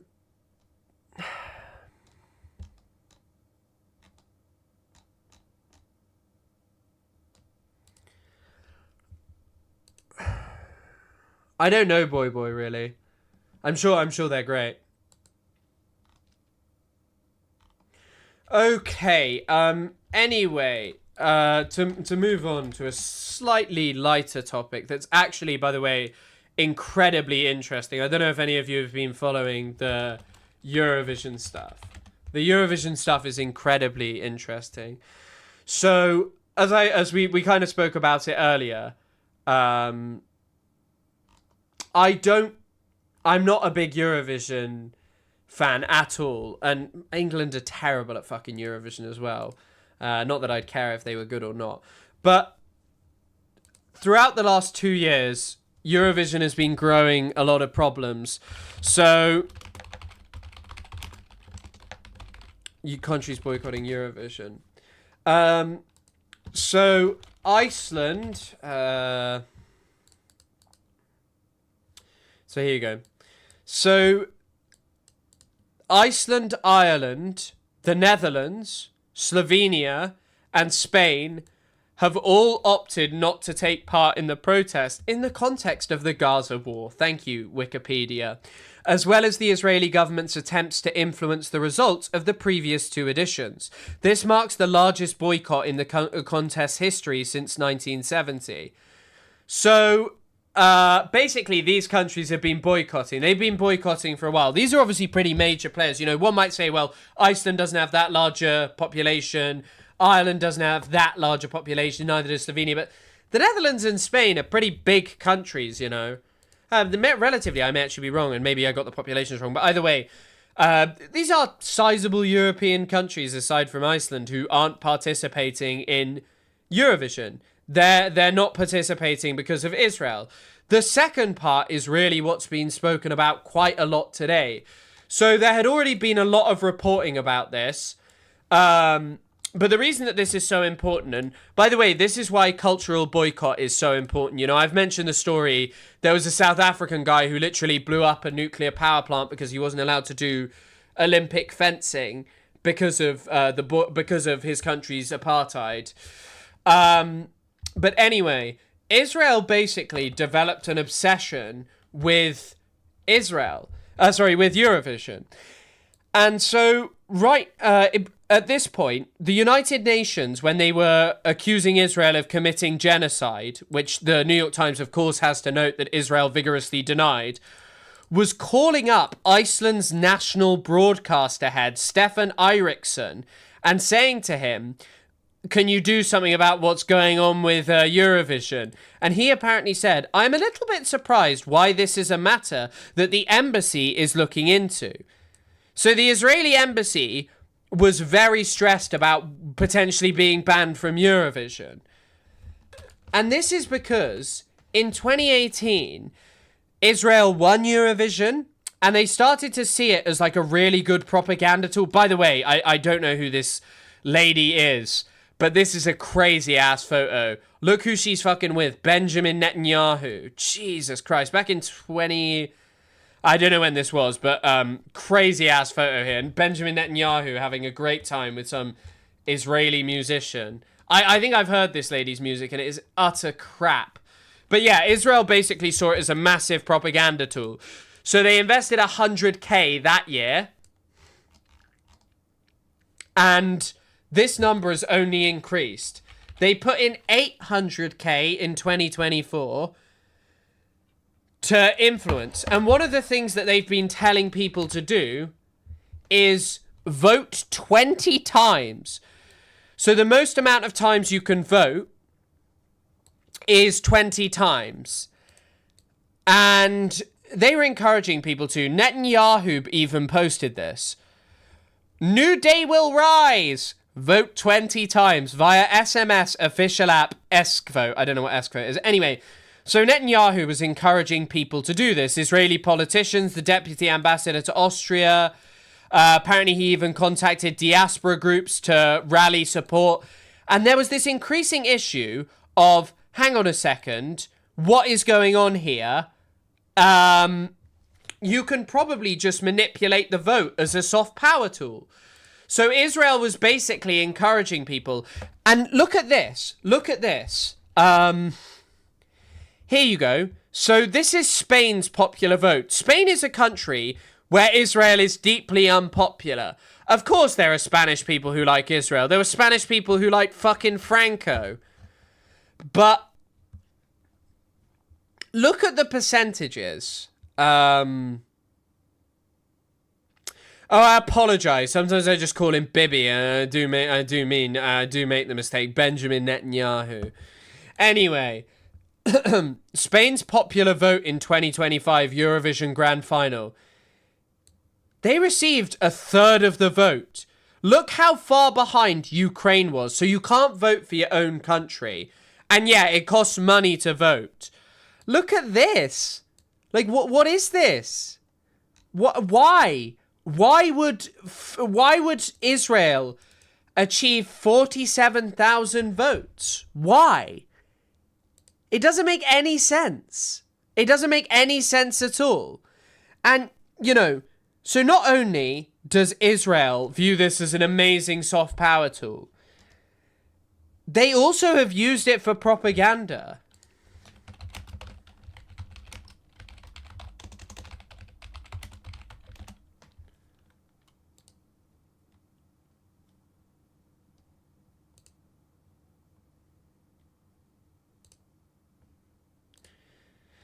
So, Hen Mazig even, Israeli government propagandist endorsed by the Klein family. The Klein family absolutely love Hen Mazig, should always be mentioned. Hen Mazig, who works for the Israeli government. Ethan has endorsed this man who works for the Israeli government in the midst of a genocide. Look at this. Several countries announced that they will boycott to keep Israel out of Eurovision. Yet most countries and the public support Israel, and the contest will go ahead as usual. He's also claiming that this is like 1930 again. But yeah, I'm sure he did it, but loads of Israelis did do this. They kept referencing, Israel won the audience vote.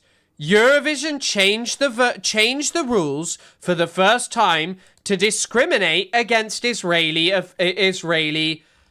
officials, to Israeli competitors. They basically had Israelis living abroad using credit cards and telephone numbers, voting for Israel as a national duty. They were very open about it. Yes, they did. They were very open about this. They were very open about what they wanted to do, what they were planning on doing. The fact that Israel's prime minister posted this, but it was used for propaganda. Look at Hen Mazig. Israel won the audience vote. Everyone loves Israel, right? Because they won the audience vote at Eurovision. It is such a magnificent way to influence public opinion.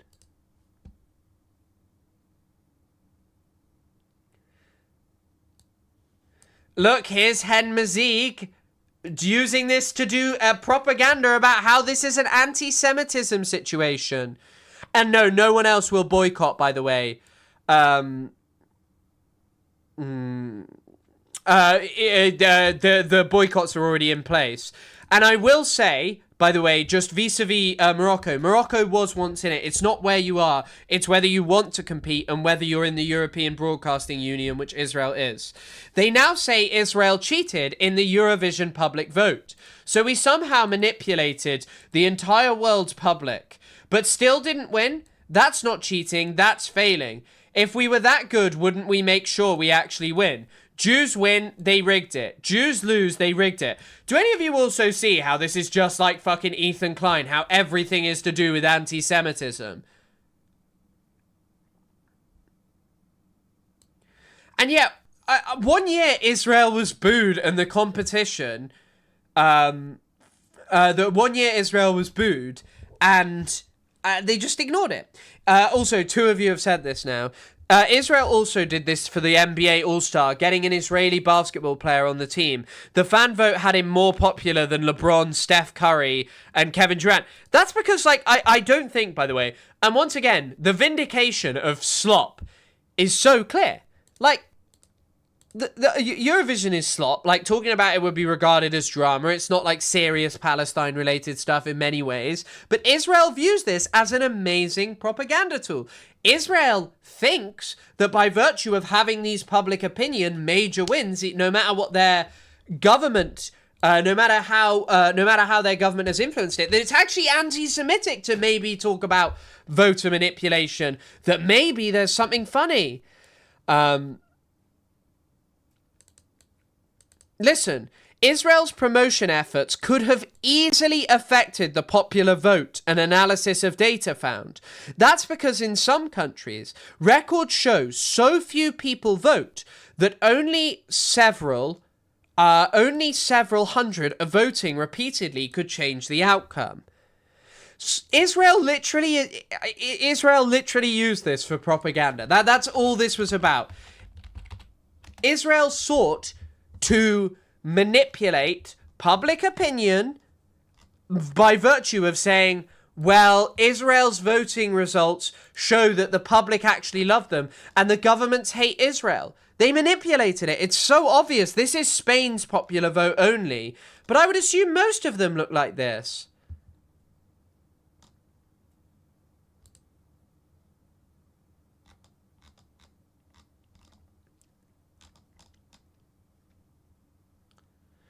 Like, how much would it cost to rig Eurovision? It's not even much money.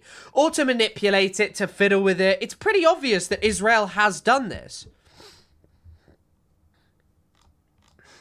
Oh, and actually, you want to hear an amazing part of this? So privately, Eurovision's lawyers said organizers could legally exclude Israel if they wanted to. They just made a choice not to. And part of that is because countries like Germany and Austria weren't going to do it.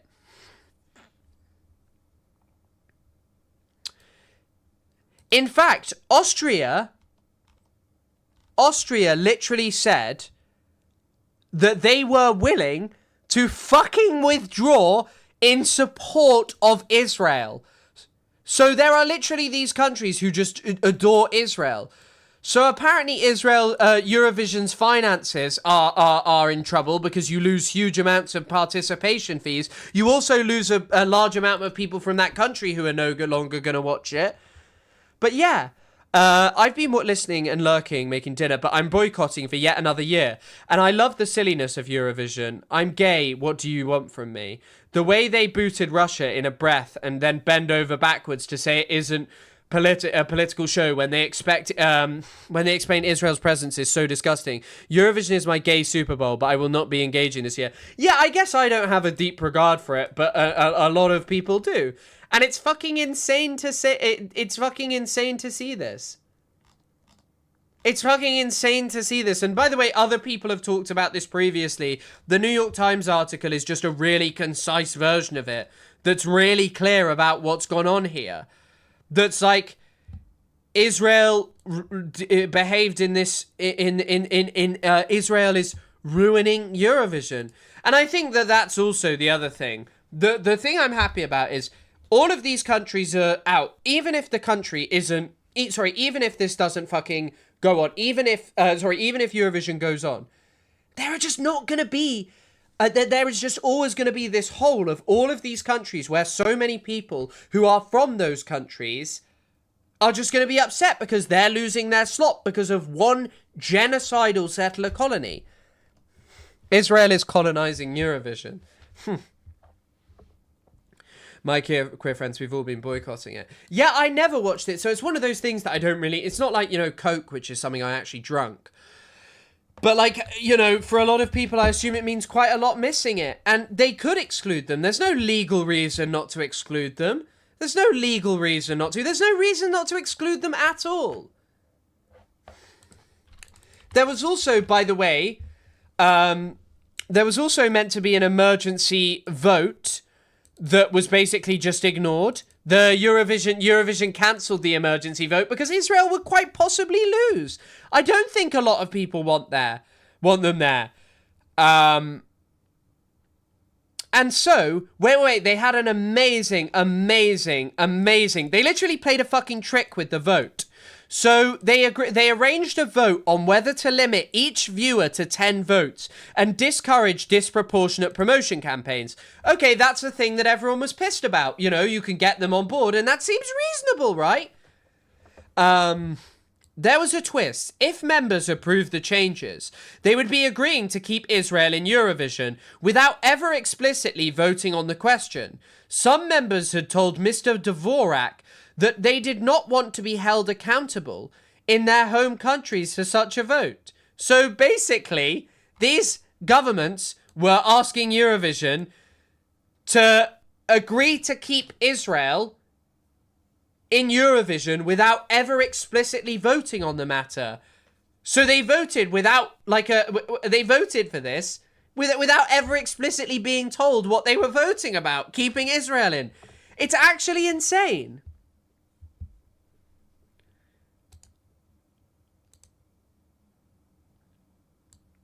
But there are way more important things, and Eurovision isn't something worth breaking your rules for. I'll find different gay stuff to like. Fair enough.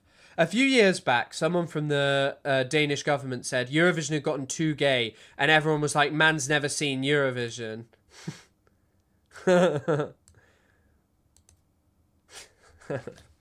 During the war in Bosnia and Herzegovina, the EBU/Eurovision banned Yugoslavia and let Bosnia participate, so they know how to do it properly for a very long time. They could easily do it.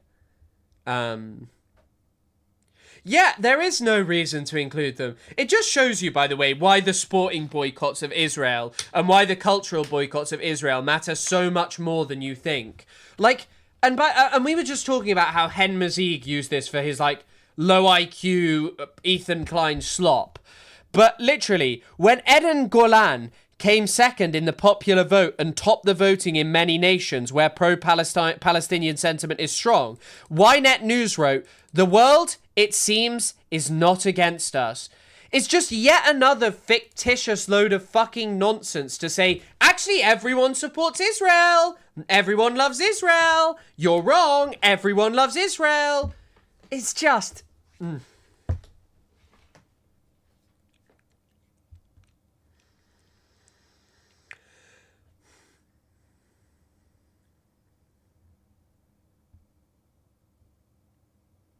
Suddenly it is considered acceptable to exclude Israel. Exactly.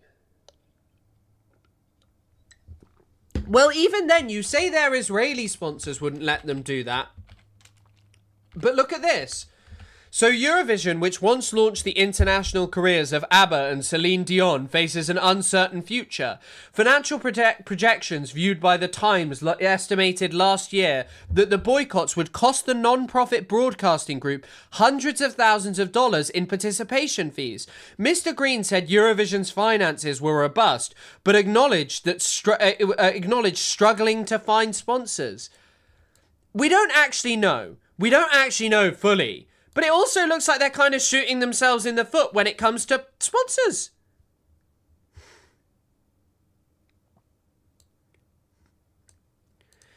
Outrage against her for being Russian, but not for being Israeli. No. I'm in Belgium. Our right-wing government has really figured out how to avoid even acknowledging Israel and letting all our performative protests play out. Yep, that's what they do in the UK. But they're increasingly trying to ban those protests, which is just unbelievable. They can pull all these schemes and the rest of the world is too dumb to catch on. We can all see it so clearly. Well, the problem is just that these institutions just fucking protect them. I mean, the Joost Klein stuff was insane. As some of you remember, I quite like Joost Klein. He seems like a decent guy, and he's always wearing... like, there are always videos of Joost Klein wearing keffiyehs and stuff.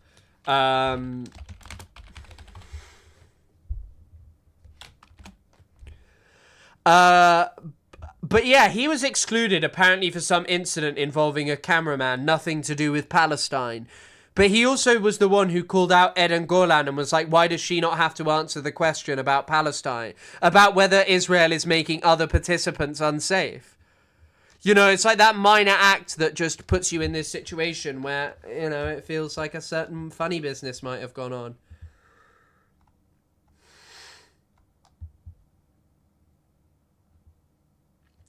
And I think, you know, this is actually a great response. What did Israel have to do with anything? Didn't he bump into a camerawoman who was Swedish? They'd rather disqualify a person over basically nothing than disqualify a country over genocide. 100%. 100%.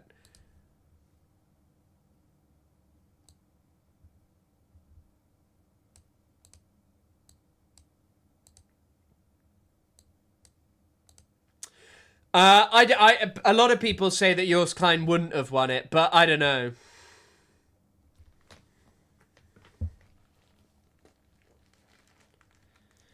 But yeah, let's hear what the man from Eurovision has had a lot to say. He's been giving a lot of speeches about what basically his opinions are. Like, also, by the way, I just wanna reiterate.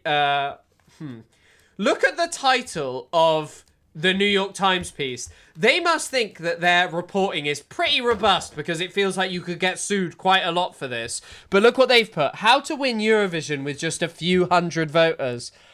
Interesting one. And how it's crazy how like you can literally trace how this operated for propaganda for the Israelis. So here's Martin Green talking. Martin Green is the Eurovision director. Oh, sorry, excuse me. I keep pulling up the wrong one. So, yeah, he's the Eurovision director, excuse me. Here he is talking rubbish. You've again and again reinforced that the voting was not affected by commercial campaigns last year. But the figures from the Spanish broadcaster proves that around 100 people could have affected the result. If around 100 people would have chosen to vote 20 times on their mobile phone, 20 on their landline, and then used free credit cards, that would have given them 100 votes each. Isn't that the fact that around 100 people could actually affect the results throughout the competition, throughout the countries in Europe? You have to think as well how much of a fucking boon that is in a country like Spain to be like, look, it's just the government. The government are anti-Israel. Everyone loves me. And CJ from the Six, thank you, Silent Scythe, indeed. Thank you for anyone who's able to donate and support. It's always greatly appreciated. Yeah, I think this is the thing. You've got a lot of ifs there. If this happened, and if this happened, and if this happened. I don't recognise the figures that they're working off. What we do know is we have one of the most safest, secure and fair voting systems. It's a public voting system. It's not there to elect governments. It's there to vote on favourite songs. This year what we have done, which I think is important, is reintroduce the juries to the semi-finals.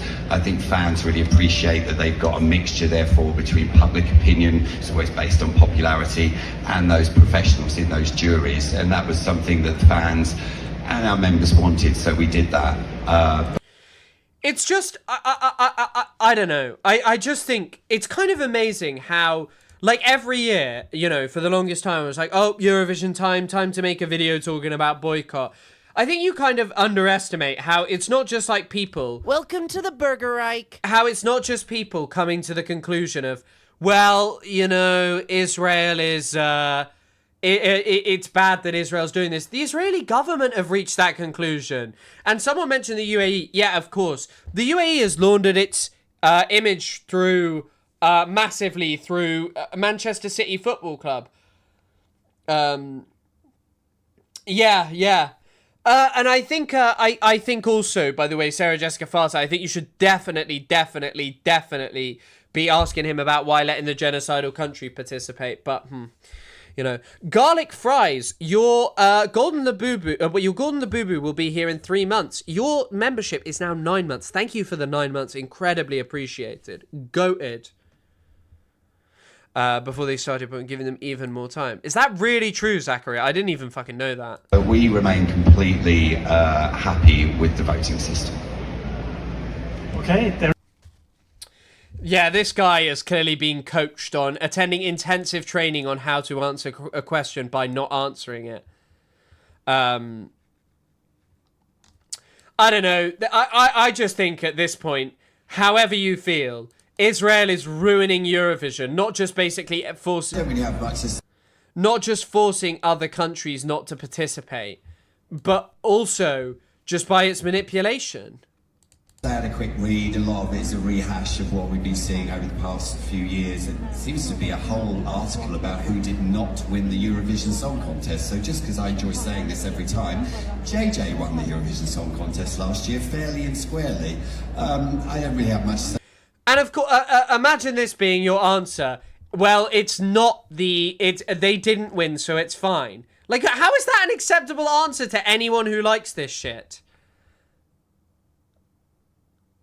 And Nagok, I'm sorry, man. I'm sorry that you haven't got your Golden Labubu. I wish I could give you one.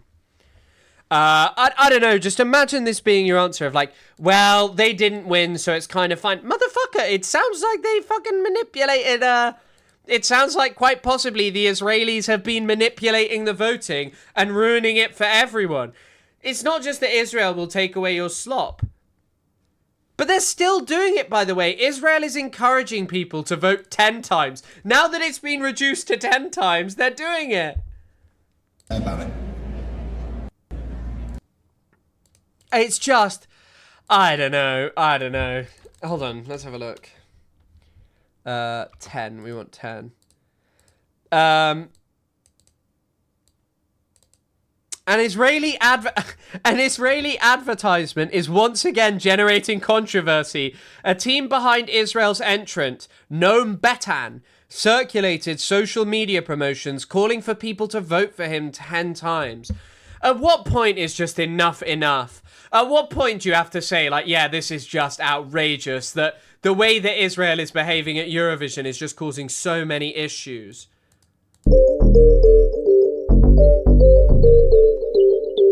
The Eurovision Song Contest should be a moment of cultural unity. Okay, I'm actually going to mute this. I'm not going to show this because it has music on. And I mean, all of that is true. Israel is just causing so many issues. So many issues. The Eurovision Song Contest, even the guys, if you've lost the Eurovision Song Contest Discord, that was when I knew it was over for Israel.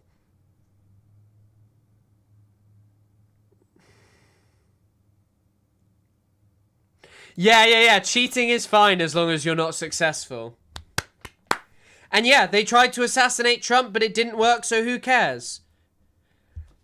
In Malmo, the Israeli government, so these are just like kind of a summary, it spent more than $800,000 on Eurovision-related advertising. The European Broadcasting Union did not fully investigate the 2025 voting data, reviewing only a top-line summary. Peter Dvorak was hired to interview broadcasters as a consultant, and broadcasters were only given a summary of his report. The EBU seemed to simultaneously acknowledge that online campaigns could garner votes, but they deny that Israel's did. Germany and Estonia opposed excluding Israel, and Weissman, then Director General, threatened to withdraw if Israel were disqualified. Norway and Portugal were rumoured to withdraw if Israel stayed in. EBU lawyers concluded that the European Broadcasting Union could have legally excluded Israel. Yeah. Apparently broadcasters were emailed and discouraged from speaking to journalists. And Israel, the delay of the vote gave Israel time to contact embassies, at least 3 broadcasters and a foreign ministry in a 4th country. This is all just insane. Like, yeah, Where is the red line? Obviously, the things Israel's done and the crimes that it has committed extend well beyond Russia's. There are no two ways about it. For any ill thing that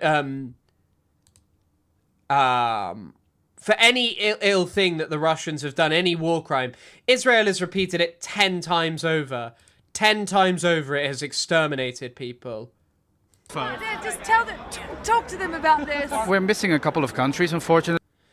Oh, there's someone interviewing participants about 5 countries missing. Hold on, let's have a look. You can still vote in the Netherlands. Yeah, right? I know. The rest of the world vote. Just talk to them about this. We're missing a couple of countries, unfortunately. For example, the Netherlands, where I'm from. What do you think about that? As you spoke out against Israel before, how do you feel about that right now? I think the country can decide whatever they like to do, and. By the way, all of these people are being coached with what answers to give because they knew they were going to be asked about this. This is actually the biggest Eurovision drama, and I am here for it. I support in any way, and yeah, I've got a question, I answered, and I stand by that, and that's all. There's something going on in the world. Yes, you can't say no, but I think it's not the right stage because it's all about music and music has no language, so everyone is coming together. If you decide to just don't do the things, it's okay because do what you want, but just... She sounds like that child, you know, the one who's like stuttering, trying to say something. Bless. Yeah, let's bring those peace and those love and kindness everywhere. I do agree, though, something is going on in the world. Because the world needs it. I'm here for the people to unite, to have the best time. I think that is important, you know. And you know, I've got an idea. I've got a really good idea. Here's how the people could unite. Ban Israel and welcome countries who aren't perpetrating genocide. And peace is also very important. Have you doubted participating? Yes, of course.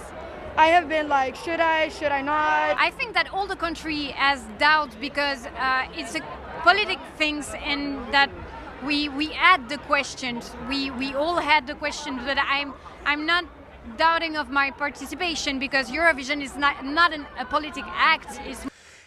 I also just hate this kind of ignorance because obviously Eurovision is political. People have been screaming this for a while, but all that has been shown by this article and the many others is that it's not just activists who view it this way. The Israeli government views it this way because it's a great way to whitewash your image. There's nothing better than a fucking public vote that you can manipulate. Imagine if it was 1 vote per person. Israel would have about fucking 5 votes. More like a music thing. It's a unique language. I took... It's just, yeah. Ugh. And once again, someone asked again about the... I will answer this one more time. So Israel participates because it is part of the European Broadcasting Union. Now, Israel probably should be let in because Israel is a genocidal settler colony made in the image of every other European-style settler colony. So it's very European, in fact. Our histories are mostly exterminating and brutalizing people all over the world. So Israel is very in lockstep with European culture. However, what I will say is that it's to do with this. So the European is an alliance of public service media organizations in countries within the European broadcasting area. So these are all of the countries in the European broadcasting area. So yeah, these are all of the countries. So you have parts of Africa. Jordan is also part of it. So it's not just like that outrageous that Israel's a part. Theoretically, every country here could participate. Most of them just choose not to.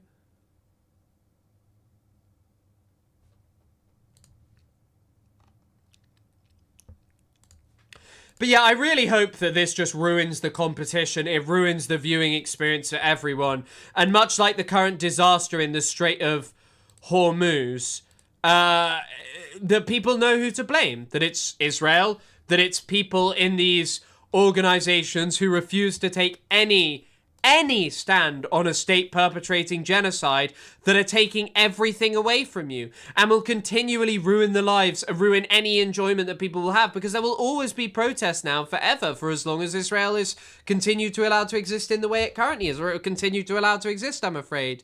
And also, someone is pointing out that fuel stocks are heading to critically low levels. Excuse me, someone, Saudi Aramco. There was another article in the Financial Times today about how British farmers are absolutely screwed. It's just, yeah. Anyway, guys, on that note, I'm sorry to end it swift. I've just realized the time. I have to call my, boyfriend. Sorry, excuse me, boyfriend. My friend, my podcast co-host, Isaac Zale of the Overzealots channel. So, thank you all for watching. Thank you for everyone donated. Crazy there are so many. La boo-boo. So many of you over on there watching at this point. Dustin the Turkey, greater than Choki Allah. I don't know what those means. Oh my god. Burgers! Zach Bagoons, thank you for subscribing for tier 1 for 2 fucking months. Zach Bagoons, thank you so much for the goated support. Thank you for everything. So if you're new here, I'll be live tomorrow. If you want to find out what I'm up to when I'm streaming, I will get more consistent because now I know I have more of you who are on Twitch as well. I know it's obviously boosted by a raid, which I'm incredibly grateful for. But check out the Discord, because in announcements, I'm going to post more in there. I'm going to post more in there about when I'm live, always. It's generally always around 4 p.m. weekdays, Monday through Wednesday. And then there's 4 streams a week. But yeah, you can check my YouTube page if you want to. But I hope you all have a lovely rest of the evening. And I will see you all later.